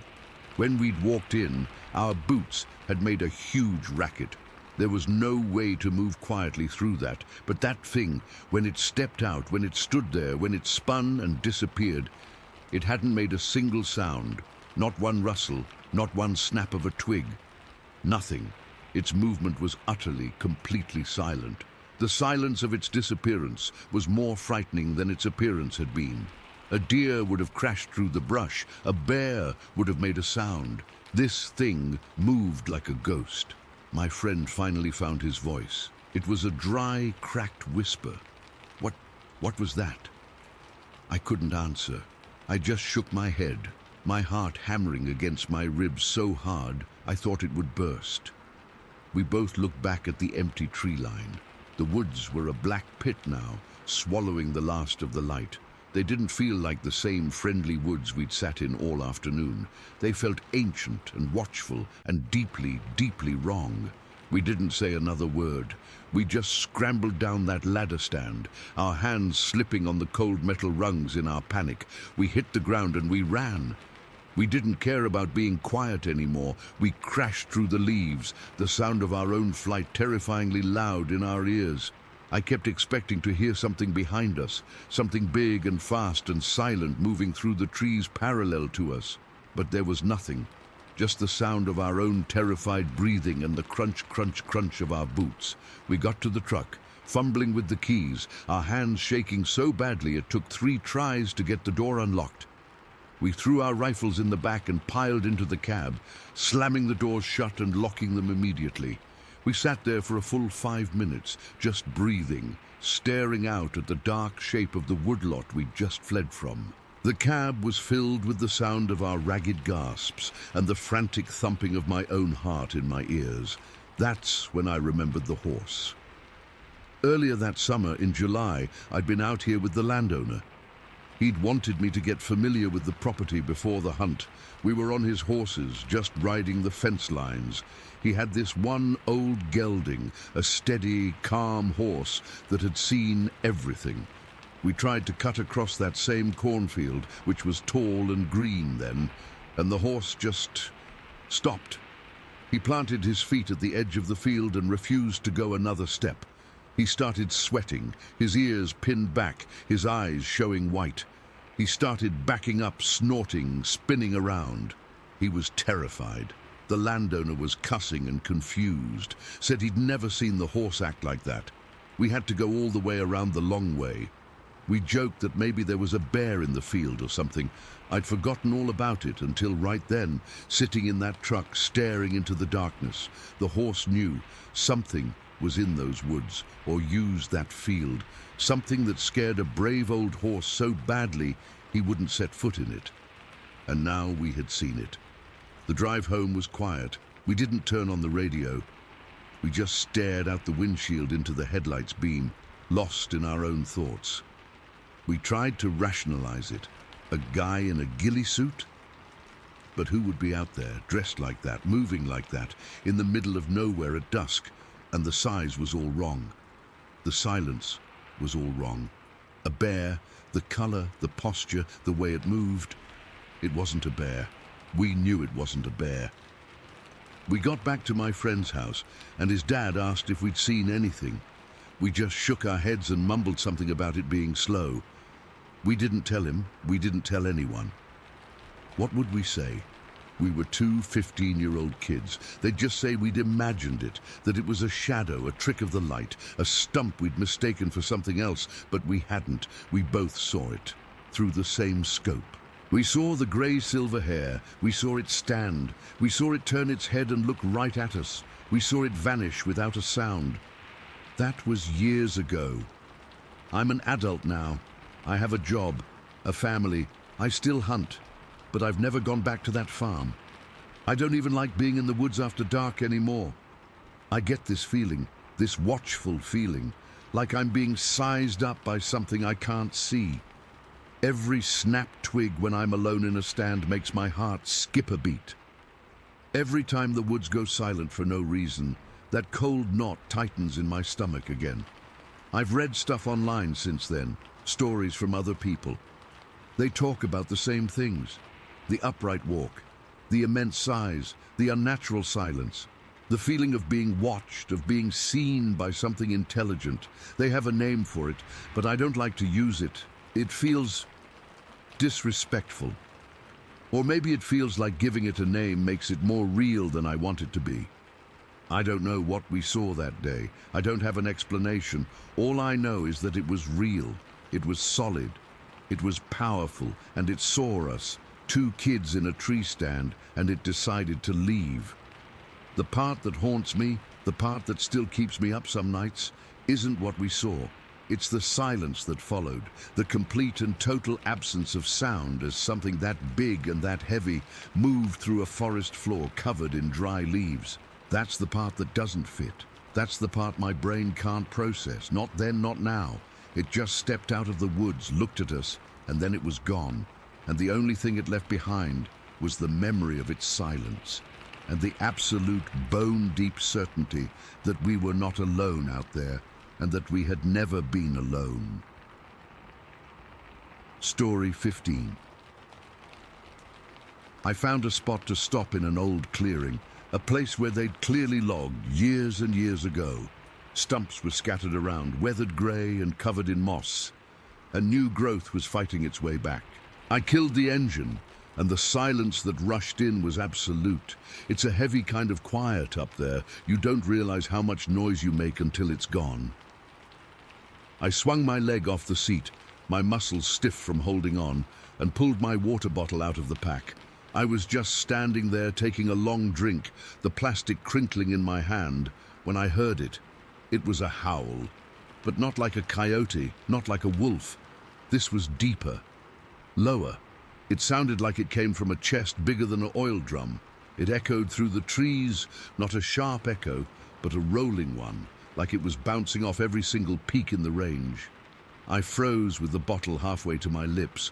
My first thought, the logical one, was maybe someone's dog, a big one like a Malamute or something, or maybe a herder with some livestock way out here, though that seemed unlikely. I listened, my head cocked, my whole body tense. The forest had gone quiet, like it was listening too. No birds, no squirrels chattering, nothing. Then it came again. This time it was closer, a lot closer, and louder. It wasn't an echo anymore. It was the source. The sound didn't just hit my ears, it vibrated in my ribs. A cold chill, the kind that has nothing to do with the temperature, shot straight down my spine. It was a feeling of pure, undiluted wrongness. This wasn't a normal animal. I'd spent my whole life in these woods, hunted bear here for over 20 years. I know what a bear sounds like, I know what a mountain lion sounds like. This was neither. My heart started hammering against my breastbone, a frantic, panicked rhythm. I slowly lowered the water bottle, my eyes scanning the tree line downhill from where I was standing. The sun was higher now, filtering through the aspen leaves, making everything dappled and shifting. It was hard to focus. I was looking for movement, for a shape, for anything. And then I saw it about 40 yards down the slope, just standing there, partly obscured by the white trunks of the aspens. It was holding onto one of the trees, a big hand, dark, wrapped around the bark. My brain tried to make it into a bear, standing on its hind legs. But it wasn't. It was human-like. But it was massive. I'm 6 feet tall, and this thing had to be at least 8, maybe more. Its shoulders were impossibly wide, like a football player wearing pads on top of more pads. It was covered in hair, dark brown, almost black, and it was long, shaggy. Its arms were ridiculously long, hanging down past its knees, but the worst part was its face, or where its face should have been. It was just staring straight at me. I couldn't see its eyes clearly from that distance, but I could feel them. I knew, with a certainty that turned my guts to water, that it was looking right at me. I stopped breathing. I think my heart stopped too for a second. I was frozen solid, a statue with a plastic water bottle in its hand. I couldn't move my legs, couldn't turn my head, couldn't even blink. All I could do was stare back. The thing was just still. It wasn't moving. It was holding onto that aspen tree, perfectly motionless, just watching me. The silence was the most terrifying part. That heavy mountain quiet had become something oppressive, something alive and menacing. It was a silence that pressed in on my eardrums. I could hear the blood pounding in my head, a whooshing sound that was too loud. I could feel every beat of my heart, a painful thud in my throat and wrists. My mouth was desert dry. I wanted to swallow, but I was afraid the sound would carry. My mind was racing, a jumble of fragmented thoughts. Get on the four-wheeler, start it, go. But my body wouldn't listen. It was like I was wired to the ground. It's a bear. It has to be a bear.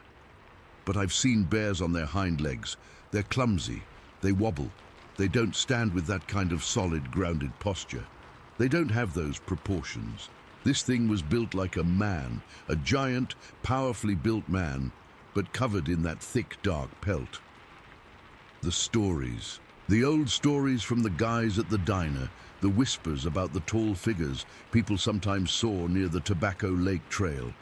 I'd always laughed them off, written them off as drunk hunters or kids scaring each other.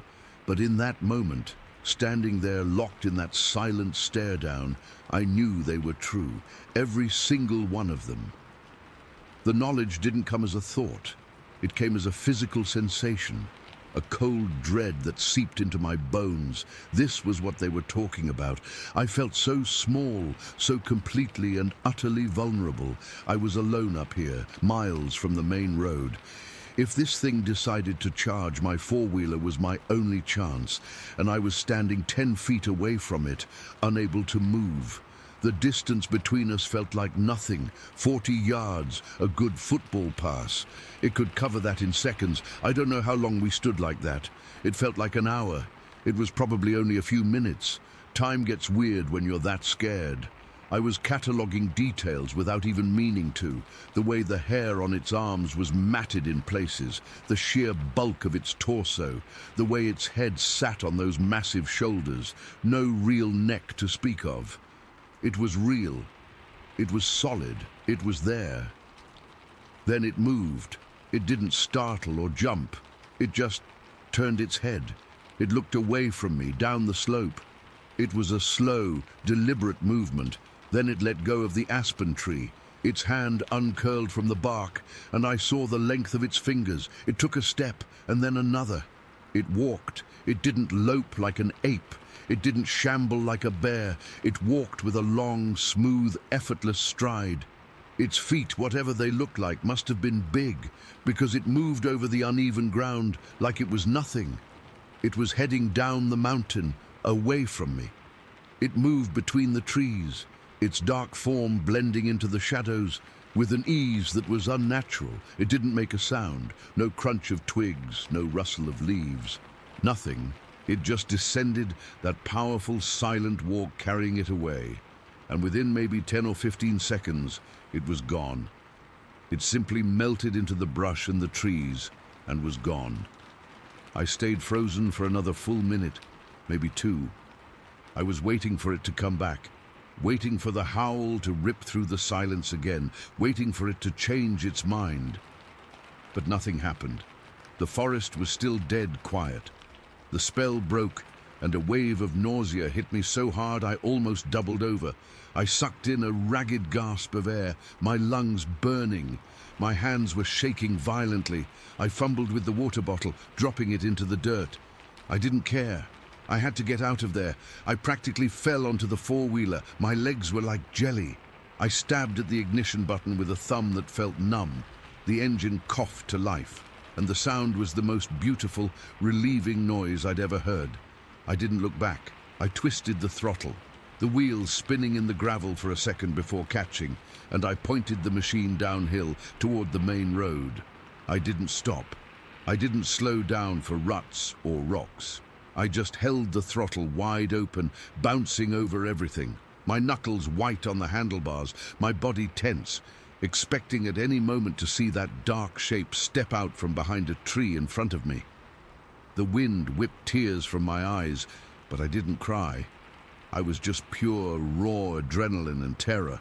I didn't stop until I hit the paved surface of the main road. I skidded to a halt, the engine still roaring.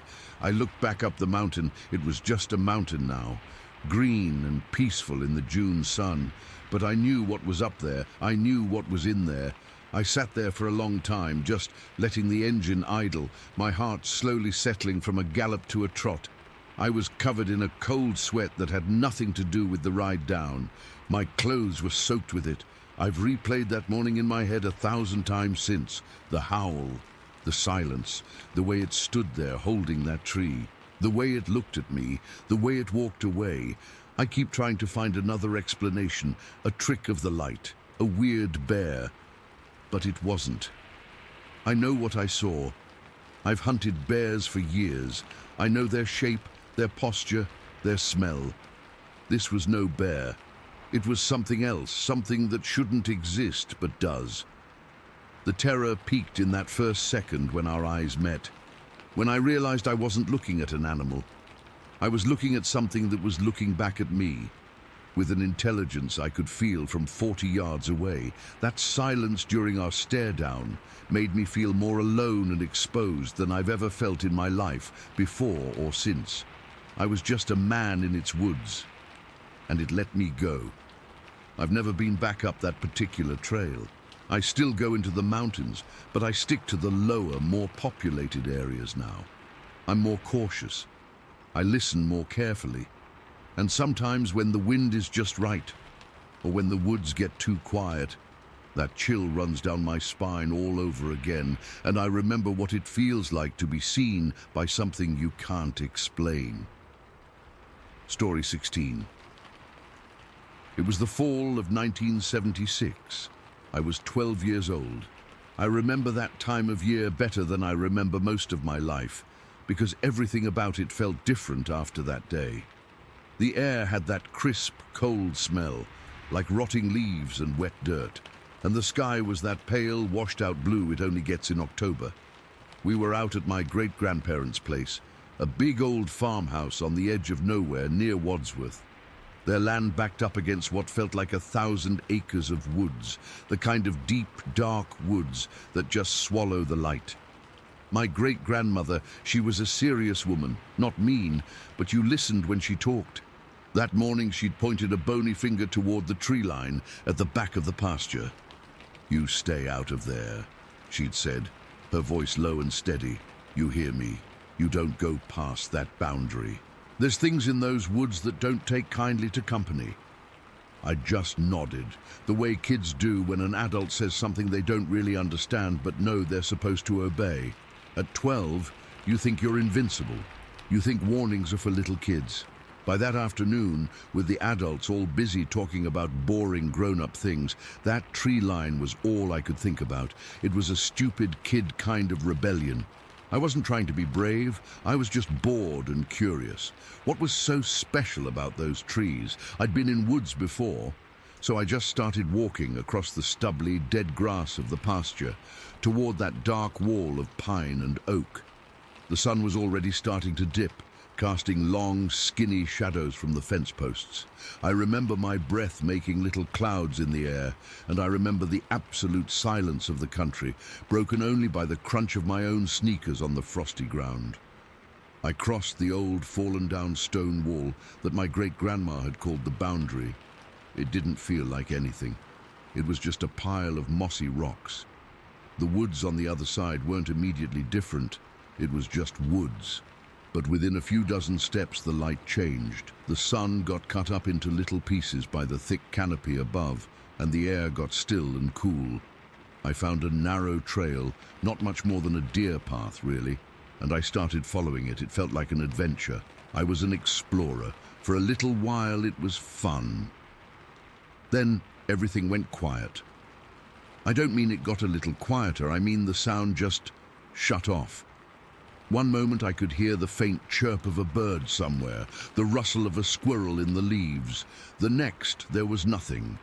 It was a silence so heavy it felt like a physical weight on my ears. It was the kind of silence that makes your own breathing sound too loud. I stopped walking, my heart starting to beat a little faster. I looked around, and that's when I saw it. About 40 feet away, off to the side of the path, there was a brown shape on the ground. My first thought was that it was a dog, maybe a big stray. Then I thought it could be a deer, bedded down. It was just a lump, a darker brown against the brown of the dead leaves and pine needles. I stood there, frozen, just looking at it. I wasn't scared yet. I was confused. Why was it so still? Why was everything so quiet? Then it moved. It didn't get up like a person or an animal. It didn't push itself up with its hands or scramble to its feet. It just unfolded. In one smooth, horrifyingly fluid motion, it rose from the ground. It was like watching a shadow pull itself up into a solid thing. 1 second it was a shape on the forest floor, and the next second it was standing, upright. My brain short-circuited. It couldn't process what I was seeing.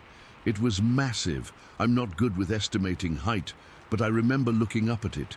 It had to be at least 7 feet tall, probably more.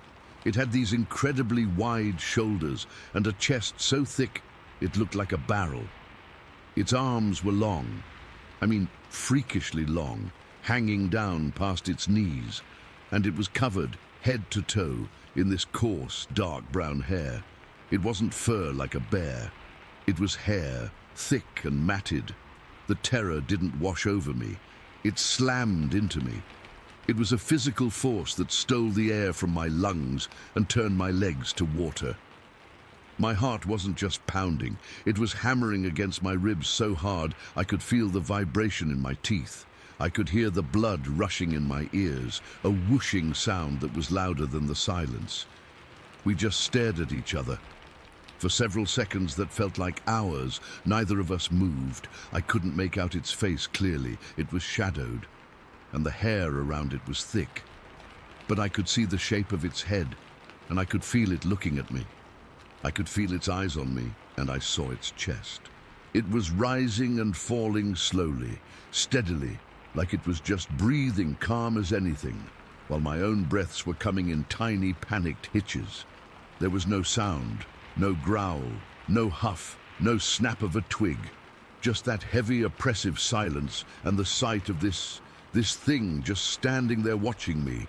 Its sheer size was bad enough, but the silence was what made it unreal, what made it wrong. Anything that big should make noise, it should crunch the leaves, it should breathe loud. This thing was a void of sound. Then some primal lizard part of my brain took over, the part that doesn't think, just runs. I spun around. I didn't plan it. My body just did it, and I ran. I have never run like that in my life, before or since. It wasn't a run, it was a frantic, blind scrambling. I crashed back down the path, my arms pumping, my feet slamming into the ground. I tripped almost immediately, my foot catching on a root, and I went down hard. The impact jarred my whole body, and I felt a sharp, hot pain as my forearm scraped across a rough patch of ground, tearing through my jacket sleeve and into the skin.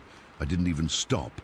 I scrambled back to my feet, my knees stinging, and kept running. I didn't look back. I was too terrified to look back.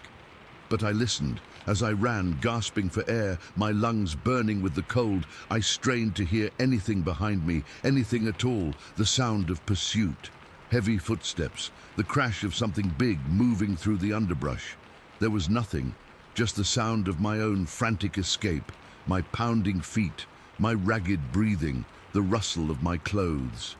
The silence behind me was somehow worse than any sound could have been. If I'd heard it chasing me, at least that would have made sense.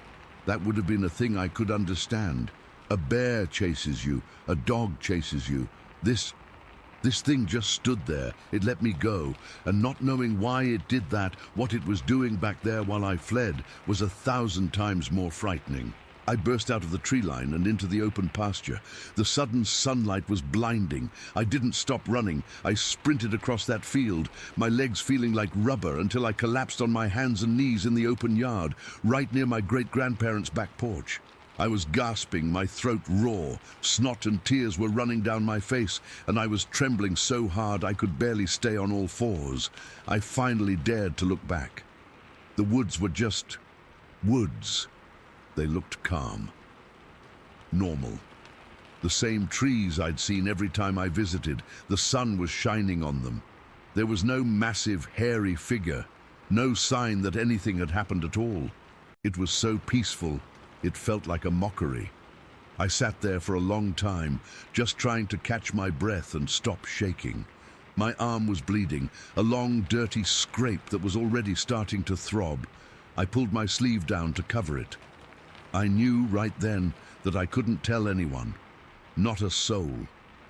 What would I say? I saw a monster. They'd think I was crazy. My great-grandma had specifically told me not to go in there. I'd be in so much trouble. So I got up, brushed the grass and dirt off my pants, and walked into the house like nothing had happened. I washed the cut on my arm in the bathroom sink, wincing at the sting, and told my mum I'd fallen in the pasture. She just nodded and gave me a bandage. For weeks, I avoided even looking at those woods. I'd feel a cold knot form in my stomach if my gaze even drifted in that direction. The memory of that thing, standing so silently, was burned into my mind. I started having trouble sleeping. Every noise outside my window at night made me freeze. I'd lie in bed, staring at the ceiling, seeing that brown shape unfold in the darkness behind my eyelids. Years went by. I grew up. Life moved on. I never forgot, but the sharp edge of the fear dulled into a weird, distant memory that I didn't really talk about. Then one summer, must have been about 10 years later, we were all out at the old house for a family picnic. My dad and my uncles were sitting in lawn chairs, drinking beer and talking about old times, about growing up around there. I was just listening, not really paying attention, until I heard my uncle say something that made my blood run cold. He was laughing about how they used to dare each other to go into the deep woods past the stone wall. Yeah, My dad chimed in, his voice casual. We saw some weird stuff out there sometimes. Once me and your Uncle Mike saw this. I don't know what it was. Big thing, covered in hair, standing on two legs, just watching us from the trees. We never went back that far again. My other uncle nodded. Saw it too one time. Taller than a man. Didn't make a sound. Scared the hell out of us. They just said it, matter of fact, like they were talking about seeing a weird-looking fox. They didn't know I was listening. They didn't know that with every word, they were rebuilding that entire afternoon in my head, confirming every terrifying detail. I didn't say anything. I just sat there, the potato salad on my plate suddenly looking unappetizing. The validation wasn't a relief. It didn't make me feel better. It did the opposite. It made the fear real again, solid and permanent. It wasn't a kid's nightmare. It was a thing that was there. A thing my dad had seen. My uncles had seen it. It was real. That silent, watchful creature was real. And to this day, the memory of it standing there, just breathing in that perfect unnatural silence, is the most afraid I have ever been. Story. 17. It was a Saturday in late September, and I'd taken my kids camping near Fort Hill in Adams County, Ohio. My daughter's 9, and my son is 7, and they'd been begging me to go on a real hike for weeks. We're not exactly outdoorsy people. I mean, we do picnics and stuff. But this was supposed to be a bigger adventure. The weather was perfect, cool, but not cold, with that crisp fall air that makes everything feel fresh. The leaves were just starting to turn, so the forest was this mix of greens and yellows, and the sky was clear blue. We packed up the car with tents, sleeping bags, and a bunch of snacks, and drove out early that morning. Fort Hill is this place I'd heard about from a friend. It's got these ancient stone walls and trails that wind through really old forests. It feels untouched, like you're stepping back in time. We got there around 10 in the morning, set up our camp at one of the designated spots near the base, and then decided to hit the trails. The kids were excited, running ahead a little, but I kept them close. I'm always a bit paranoid in the woods, you know. Even though it's Ohio, not some remote wilderness, there's still that edge of not knowing what's out there. We started on one of the main trails, which was pretty well marked. It was muddy in spots from rain the night before, so we were careful not to slip. The ground was soft, and you could see animal tracks here and there, deer, raccoons, the usual stuff. My daughter loves nature, so she was pointing things out, and my son was just happy to be running around.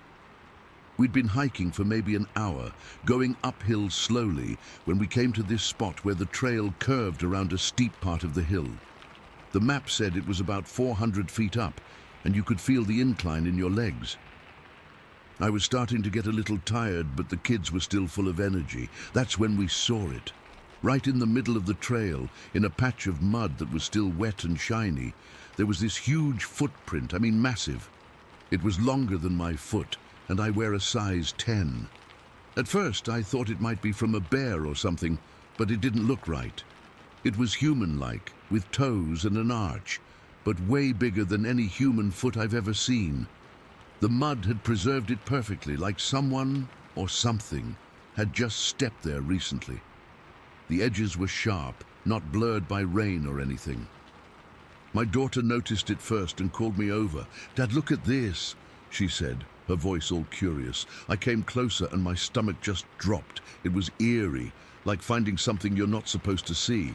I've seen bear tracks before, and this wasn't it.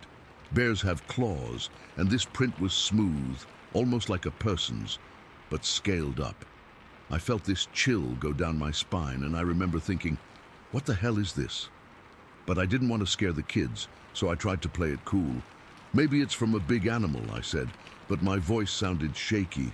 My daughter, being the smart kid she is, wanted to compare it to her own foot. She's got small feet, like a kid's size 2 or something, so she stepped right next to it. The print was easily twice as long and wider too. I pulled out my phone, I always carry it for emergencies, and took a photo. I didn't even think about it, it was just instinct. I wanted proof, you know? In the picture, her little sneaker is right beside this giant impression, and it looks so out of place. I snapped a couple of shots, making sure to get the scale right, and then we just stood there for a minute, staring at it. The air felt heavier suddenly, like the woods had gotten quieter. The birds had stopped chirping, and the only sound was the wind rustling the leaves overhead. I kept looking around, half expecting to see something, but there was nothing. Just trees and shadows. My son, who's usually fearless, grabbed my hand and asked if we could keep going. I nodded, but I was already on edge. That footprint stuck in my head, the way it looked so deliberate, like whatever made it was walking upright. I've heard stories about Bigfoot and stuff, but I never put much stock in it. Until that moment, it was just a fun campfire tale. But seeing that print in the mud, so clear and real, it made my skin crawl. We kept hiking, moving slower now. I made the kids stay right behind me, and I kept glancing back over my shoulder. The trail wound higher up the hill, and the trees got thicker. It was darker under the canopy, with sunlight filtering through in patches. We'd been walking for another 20 minutes or so when we heard it, this loud crash, like a tree falling. It wasn't far away, maybe 100 yards to our left, deep in the woods. The sound was sudden and violent, like something big had snapped. It echoed through the forest, and for a second, everything went silent again. My heart jumped into my throat. The kids froze, and my daughter whispered, "What was that?" I told them it was probably just a dead tree falling, which happens in forests, but inside, I was freaking out.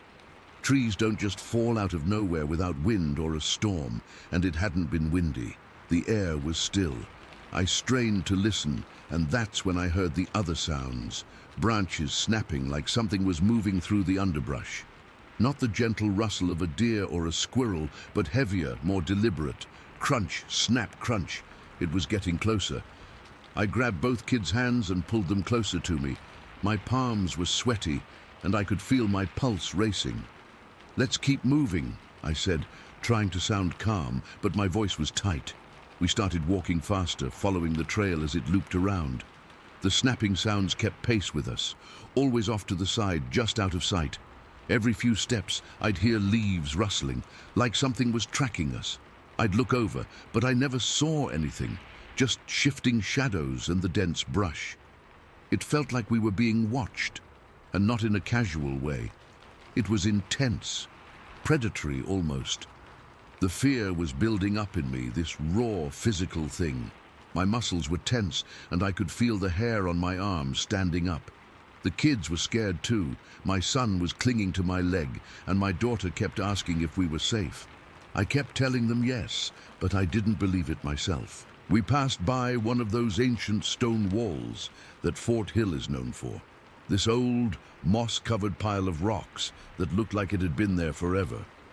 It should have felt historic and cool, but in that moment, it just added to the creepiness.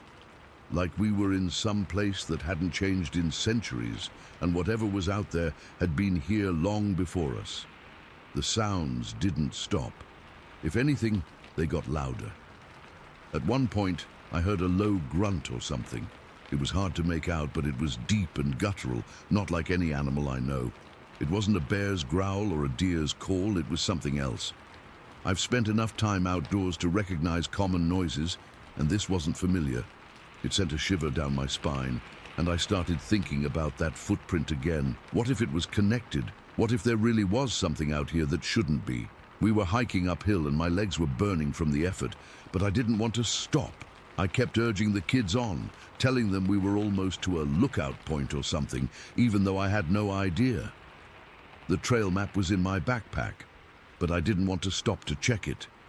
Every time we paused, the rustling would get closer, and I'd hear another branch snap.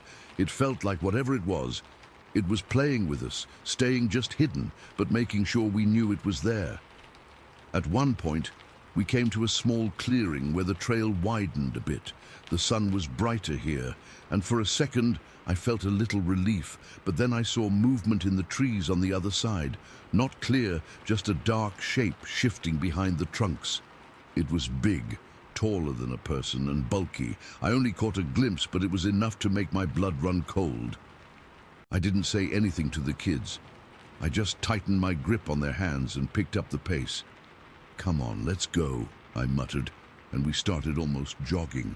The rest of the hike is a blur of fear and adrenaline. We heard more crashes and snaps, but they seemed to fade a bit as we moved away from that area. Maybe whatever it was lost interest, or maybe we just got lucky. We finally reached a part of the trail that looped back toward camp, and I felt this wave of relief wash over me. The sounds had stopped, and the woods felt normal again, birds chirping, the wind gentle, but that uneasy feeling stayed with me, like a weight on my chest. We got back to camp around 4 in the afternoon, and I made the kids stay close while I packed up our things. I didn't even want to spend the night anymore. I just wanted to get out of there. We loaded the car and drove home, and the whole way, I kept replaying it in my head. That footprint, the sounds, the shadow in the trees. When we got home, I showed the photo to my wife, and she thought it was weird but didn't know what to make of it.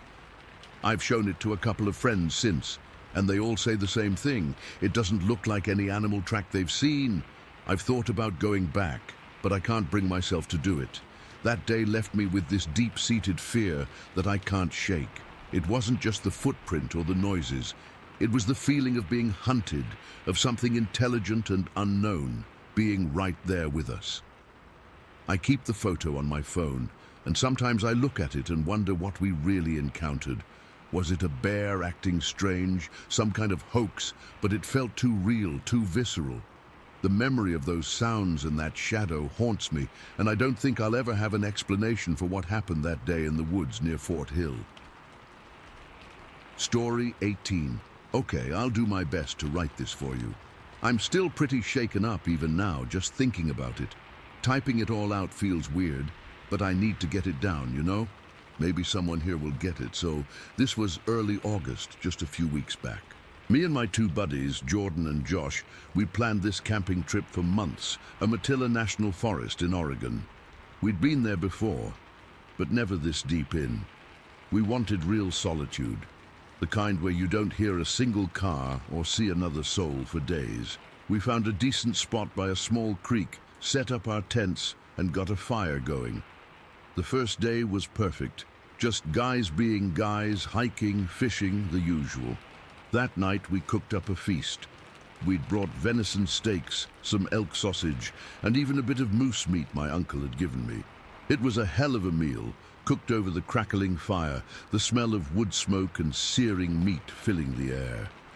We were stuffed, happy, just shooting the breeze as the sky turned from orange to deep purple to black. Hours passed. It got late. I mean, really late. The kind of late where the fire is just embers and the forest gets so quiet it almost hums. It was just the 3 of us still awake, huddled around the dying fire, talking in low voices. Josh was starting to doze off in his camp chair. Jordan was finishing his beer. I was just staring into the coals, feeling that good kind of tired you only get from a full day outdoors. Then Jordan said he had to take a leak. He stood up, stretched, and wandered off towards the tree line, maybe 20 feet from the edge of our firelight. Everything was normal. I heard him unzip, the sound of him pissing on some leaves. Then it stopped, abruptly. The next sound wasn't Jordan. It was this low, guttural noise. It wasn't a growl exactly, and it wasn't a snort. It was like both at the same time. A deep, wet, chuffing sound, like air being forced through a huge, clogged pipe. It came from about 15 yards into the woods, just beyond where Jordan was standing. I saw him freeze. I mean, totally lock up. His silhouette against the dark trees just went rigid. Then he was moving, but it wasn't a walk. It was a panicked scramble. He didn't even zip up, just turned and half ran, half stumbled back to the fire circle, his face pale in the dim light. "Did you hear that?" he whispered, his voice tight. His eyes were wide, fixed on the tree line. Josh was fully awake now. "Hear what?" he asked, but you could tell from his tone he'd heard it too. We all had. That sound. It didn't belong. It wasn't a deer. It wasn't a coyote. It wasn't a bear. We've heard bears. This was different, deeper, heavier. It felt intelligent. Not like a random animal noise, but a warning, a get out of my space kind of sound. My heart was suddenly hammering against my ribs. That familiar cocktail of adrenaline and fear flooded my system, making my hands feel cold and my scalp tingle. We weren't saying it, but we were all thinking the same thing. Cougar, that was the logical threat. A mountain lion, maybe stalking us. Right, okay, Josh said, his voice a bit steadier than mine felt. Let's not panic, let's make some noise, scare it off. We grabbed what we had. I had a big hunting knife I keep for cleaning fish. Josh had a machete he uses for clearing brush. Jordan snatched up the big, heavy-duty flashlight. We stood there, 3 idiots armed with basically nothing, and started yelling, "Hey, get out of here! Go on! Get!" We clanged the machete against a rock, shone the light erratically into the trees. The beam of the flashlight cut through the absolute blackness, illuminating trunks and ferns, but it didn't catch any eyes, no movement, nothing. The forest had gone dead silent again, not even the usual crickets. It was like everything.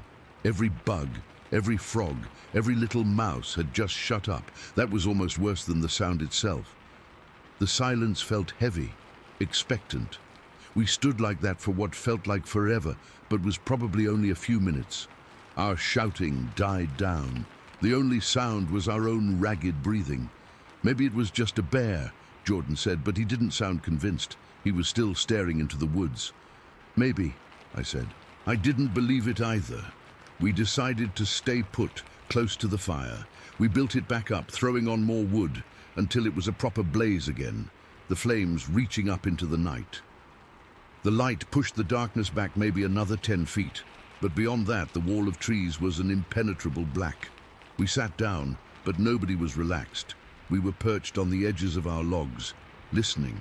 Every little crack of a settling log in the fire made us jump. Every rustle of a leaf in the slight breeze had our heads snapping around. Time dragged. An hour passed, then an hour and a half. The initial spike of fear had dulled into a low, constant hum of anxiety. We started talking again in hushed tones, trying to rationalize it. Maybe it was a bear with a weird cough. Maybe it was a weird elk sound we'd never heard. We were starting to almost convince ourselves. The normalcy of the fire, the familiar comfort of sitting with my friends, was slowly eroding the edge of the terror. That's when it happened. It wasn't a sound that built up. It erupted. A roar. I have to try and describe this, but I know I'll fail. It wasn't like a lion's roar from a movie. It was deeper, more raw. It was a sound of pure, unfiltered power and rage. It started as a low, vibrating bellow that you felt in your chest, more than heard with your ears. And then it ripped upwards into a deafening, shrieking roar that felt like it was tearing the air itself apart. It came from the exact same spot, maybe 40 yards in now, but it was infinitely louder, infinitely more terrifying. And it wasn't just the roar. At the same time, we heard this violent, explosive smashing. It was the sound of trees being destroyed, not falling over, but being smashed. We heard thick, solid branches, the kind you'd need 2 hands and all your weight to break, snapping like dry twigs. Crack, crack, crack. It was relentless. Then came the thuds, 6 of them, distinct, heavy, earth-shaking thumps. They were so rhythmic and powerful.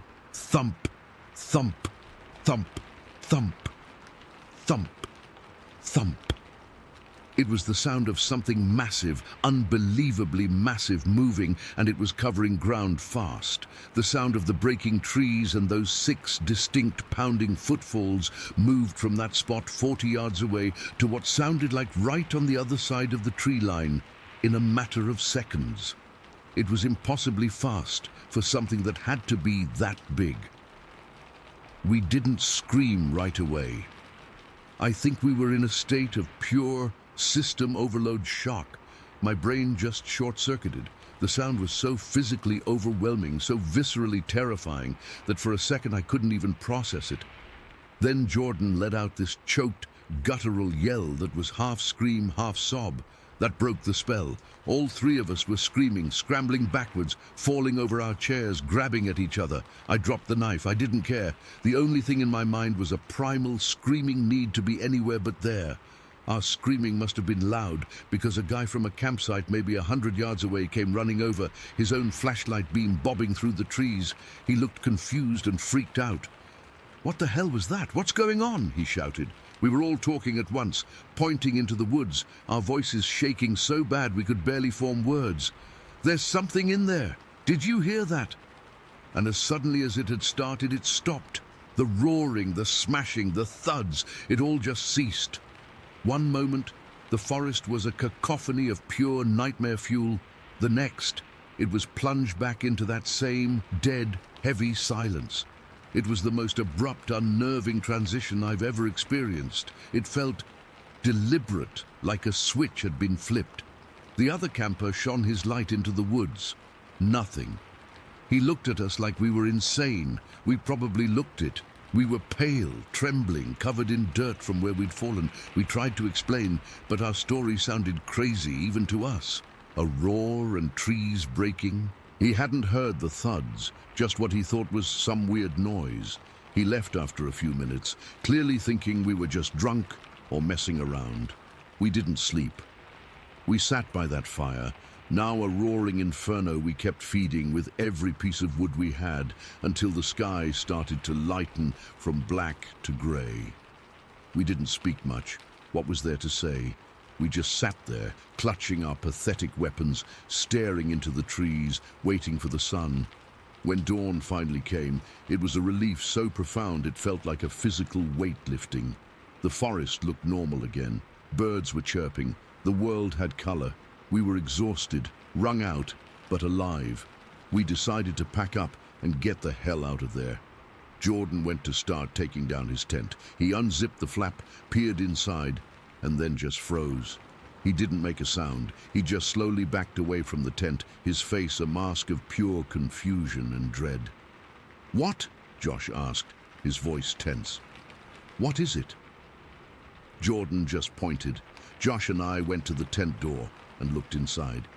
We had all slept in that tent the first night. Last night, we'd been too scared to even go inside. We'd just crashed in our chairs by the fire. The tent was exactly as we'd left it yesterday morning. Sleeping bags rumpled, our backpacks in the corner, but arranged in a perfect circle around where our heads would have been on our pillows were pine cones, about a dozen of them, fresh, closed-up cones from the ponderosa pines around our site. They were placed, not thrown, set down carefully in a neat ring. It was so deliberate, so specific. It wasn't a prank. The other camper had come from the opposite direction, and besides, why would he? It wasn't an animal. What animal collects pine cones and arranges them in a perfect circle inside a sealed tent? My blood ran cold. It was a different kind of fear than the roaring. That was a fear of being eaten, of being smashed.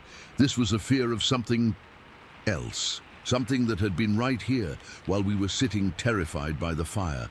It had been in our tent. It had been looking at where we slept. We stumbled out of the tent, and that's when Josh saw it. Just outside the tent, in a patch of soft, damp earth near the creek, was a single footprint. It wasn't a bear track. Bears have claws, and their pads are shaped differently. This was huge. I mean, honestly huge. Longer than my forearm. It was a bipedal shape, with a wide ball and a distinct arch and 5 toes. But the toes weren't splayed like a human's. They were more aligned. The impression was deep, sunk several inches into the mud, suggesting a creature of immense weight. We followed the direction it was pointing, our eyes tracing a path into the woods, and that's when we saw the final pieces. 2 young trees, maybe 6 or 7 inches in diameter, were broken. Not fallen over. Broken. The trunks were snapped about 10, maybe 15 feet off the ground. The breaks weren't clean. The wood was splintered and shredded, as if they'd been gripped and twisted with unimaginable force until they just gave way. There were no claw marks. It looked like something had just grabbed them and snapped them. We didn't say a word. We didn't need to. We packed our gear in a frantic, silent hurry. We didn't stop to eat, didn't stop to talk. We just threw everything into our backpacks and started hiking out, not even looking back. That was it. That was the day, the meal, the sound, the roar, the silence, the pine cones, the print, the trees. It all happened in less than 24 hours, but it feels like it branded itself onto my brain. I went into Umatilla National Forest, a skeptic. I thought Bigfoot stories were just fun, campfire tales for gullible people. I came out different. I don't know what it was. I don't have a body. I don't have a clear photo. But I know what I heard. I know what I saw. That sound wasn't from any animal I've ever known. Those pine cones weren't placed by human hands. That print wasn't a bear's. Those trees weren't broken by the wind. It was real. It was there, and it knew we were there. The pine cones. That feels like a message. I was here in your space and I could have done anything. Message. The thought of what could have happened if we'd been asleep in that tent. I can't even go there. I'm back home now, in my apartment, with all the normal city sounds around me, and I still feel that cold knot of fear in my stomach. I lie awake at night and hear that roar in my head. I see those pine cones. Part of me is terrified, wants to never go into the deep woods again. But a bigger part, a part that's grown since that morning, is obsessed. I find myself looking at maps of Umatilla, reading other accounts, thinking about trail cams, about going back, not to confront it, God, no, but to see it, to get that one piece of concrete proof, to know for sure, to show the world that the thing that scared me so deeply I still feel it in my bones is real. The fear is still there, a constant companion. But now it's mixed with this burning, desperate curiosity, and I don't know which feeling is worse. Story 19. It was Memorial Day weekend, 1998. Me and my buddy, we decided to get out of the city, just head into Wayne National Forest in Ohio and do some camping. We weren't experts or anything, just a couple of guys who liked the woods. We packed up his truck on a Friday, drove out, found a spot that looked good. It was just a clearing off a dirt track, not a proper campground. We liked that, felt more private. The first night was fine, totally quiet. We had a fire, cooked some hot dogs, drank a few beers, and just talked. It was peaceful, the kind of quiet that just settles deep in your bones. We went to sleep in our tent, and nothing made a sound. I remember thinking, this is exactly what I needed. The second day we just hung around, hiked a little, fished in a creek without any luck. As it got dark, we built another fire. We were just sitting there, the fire crackling, and I don't even remember who started it. But we started making noises, just goofing around. We'd howl like wolves.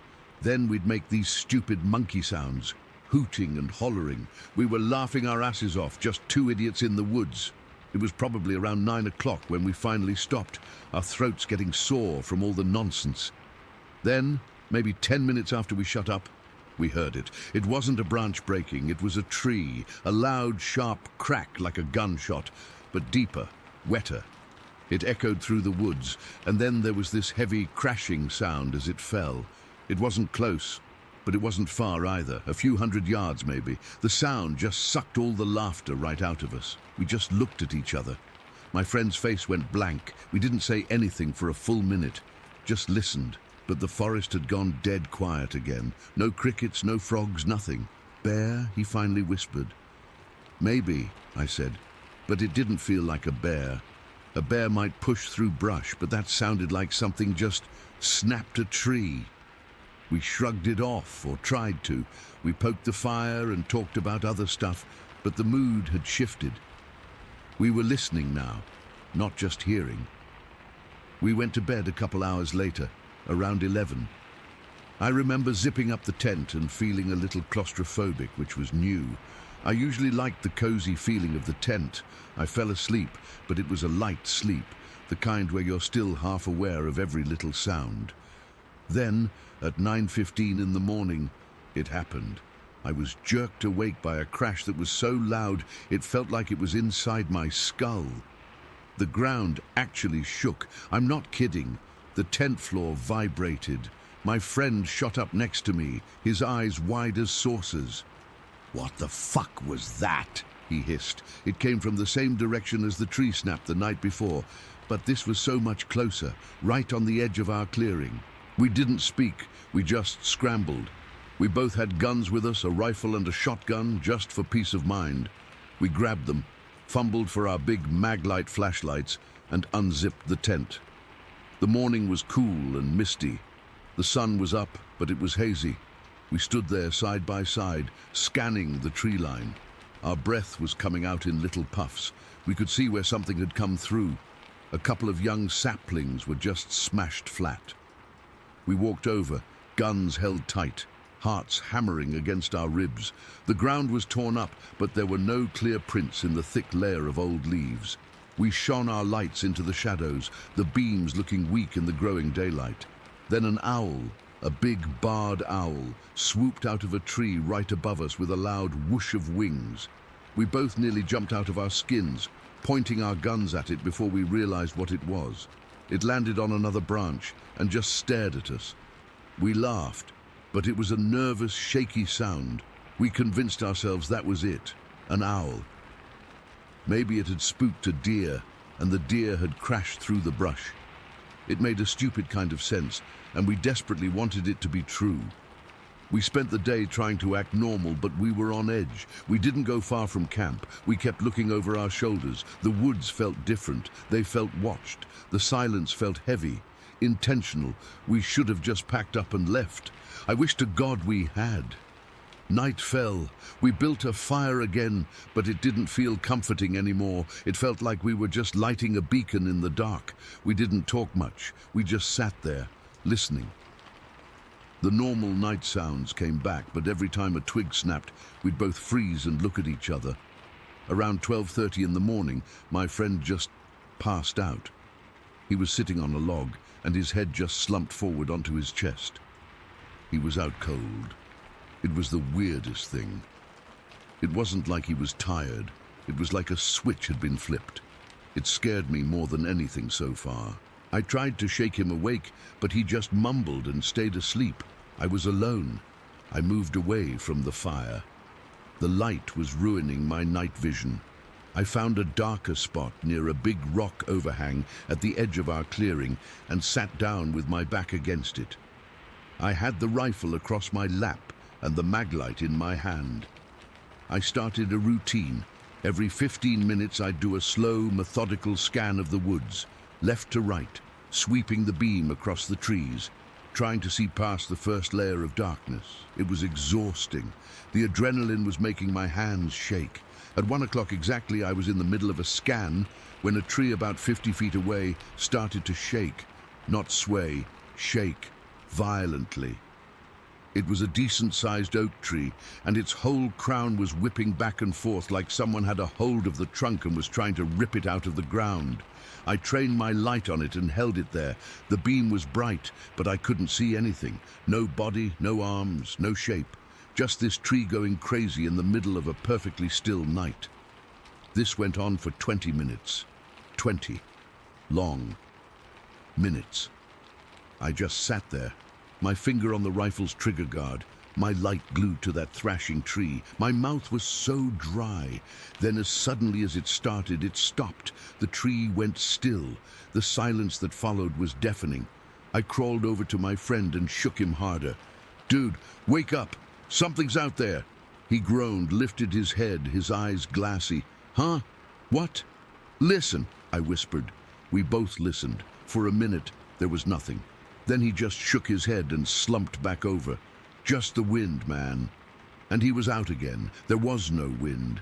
There hadn't been any wind all night. A cold dread was solidifying in my gut. This wasn't an owl. This wasn't a deer. I went back to my spot. Maybe 5 minutes later, I started hearing twigs snapping. Not the random pops of the forest cooling down. These were deliberate. Step, snap, step, snap. They were moving, circling us. I raised my flashlight, my hand trembling so bad the beam jittered across the trees. And then I saw them, eyes, about 8 feet off the ground, reflecting my light back at me. They weren't like any animal eyes I'd ever seen. They weren't green or red. They were a pale electric blue, and they were huge, the size of golf balls. The pupils in the center were wide and black, and they were set wide apart. I only saw them for a second. The beam hit them.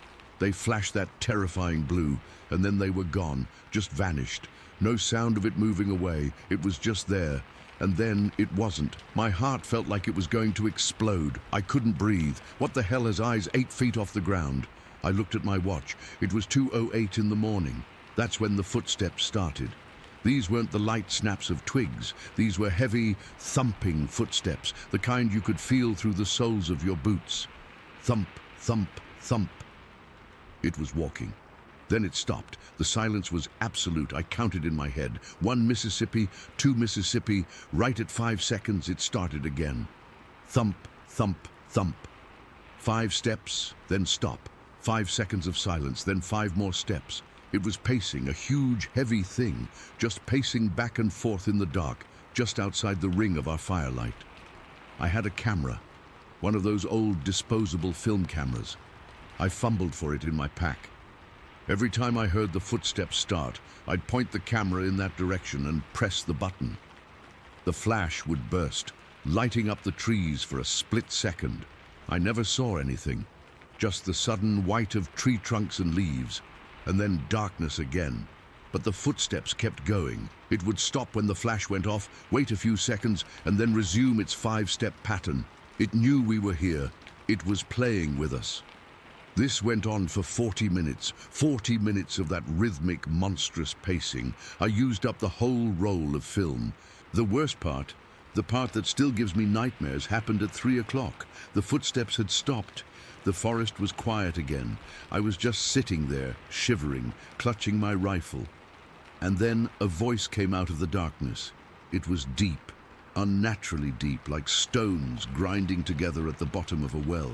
It didn't sound human, but it was forming words. It was mimicking us. It said, "Mark Rock." Just like that. 2 words, clear as day. My name is Mark. My friend's name is Rock. That's what we called him anyway. His last name was Rockwell. Mark. Rock. It said it 6 times. Each time it came from a slightly different direction, like it was moving while it talked. It wasn't yelling. It was a low, rumbling chant. I felt the sound in my teeth. It felt like it was crawling inside my head. I've never been so terrified in my life. I thought I was going to piss myself. This thing knew our names. It had been listening to us the night before when we were howling and laughing. It had learned our names. After the 6th time, it stopped. I was frozen. I couldn't move. I just sat there, paralyzed. Then, at 3:30, new sounds came from right above me. I was still sitting under that rock overhang. I heard these deep, guttural grunts. Who? They were coming from on top of the overhang. It was right above my head. I could smell it then. A musky, thick smell, like a wet dog, but mixed with something rotten. I held my breath, then it sneezed. It was a huge, powerful, wet sneeze. It was followed by a series of deep, rattling coughs. The smoke from our fire had been drifting up there all night. It had irritated it. That was the only thing that made sense. I heard it sniffle, a thick liquid sound. It was still right there, directly over me. That's when I snapped out of my paralysis. I scrambled on my hands and knees over to the truck. I fumbled with the door, jumped in and jammed the keys into the ignition. I turned on the stereo and cranked the volume all the way up. It was just some classic rock station, but the music blasted out into the silence, distorted and loud. I sat there for a minute, just listening to the music and my own ragged breathing. I didn't hear anything else from the overhang. After a few minutes, I saw flashes of lightning in the distance. A storm was rolling in. Soon, the rain started, a hard, steady downpour. I stayed in the truck until the sun started to come up, the grey light slowly revealing the soaked, misty woods. When it was fully light, I woke up Rock. He was confused, disoriented. I told him some of what happened, but I couldn't even get all the words out. We both just wanted to get the hell out of there. But before we left, we looked around and we found things. First, we found a tree, a young pine about 12 feet tall, that was bent over at a 45-degree angle. It wasn't broken. The trunk was bent, like a giant hand had just pushed it down and held it there, and right at the base of it, there was that smell again, that putrid, musky stench. It was so strong it made my eyes water. Then we saw the footprints, one single set of them, leading away from the bent tree. They were huge, and the stride, I measured it by walking beside it. My normal stride is about 3 feet. I had to take 2 giant lunging steps to match one of its strides. 7 feet. One step covered 7 feet. We followed the tracks for a little way. They led to a part of the clearing where the grass was tall, and in the grass we saw a path. It wasn't a deer trail, it was a tunnel, about 4 feet wide, where the grass and ferns had been flattened down. It was a hidden path, leading off into the deepest, thickest part of the forest. We stood at the entrance to that path, just staring into the darkness between the trees. The smell was strongest right there. We didn't go in. We didn't say a word. We just looked at each other, turned around and started throwing all our gear into the truck. We didn't care how wet it was. We didn't fold the tent, we just crammed it in. We got in that truck and we drove. We didn't stop until we hit the highway. I never went camping again. Not deep woods camping anyway. I can't. I still have those photos from the disposable camera. When I got them developed, they were all the same. Just pitch black, with a few faint, blurry shapes that could be anything or nothing. But I know what was out there that night. I know what has blue eyes 8 feet high. What can shake a tree for 20 minutes without being seen? What mimics human speech with a voice from a nightmare? And what walks with a 7-foot stride? I know. And that knowledge is something I carry with me every single day. It's been over 20 years. And sometimes, if I'm somewhere really quiet, I can still hear that deep, grinding voice in the back of my mind, saying my name.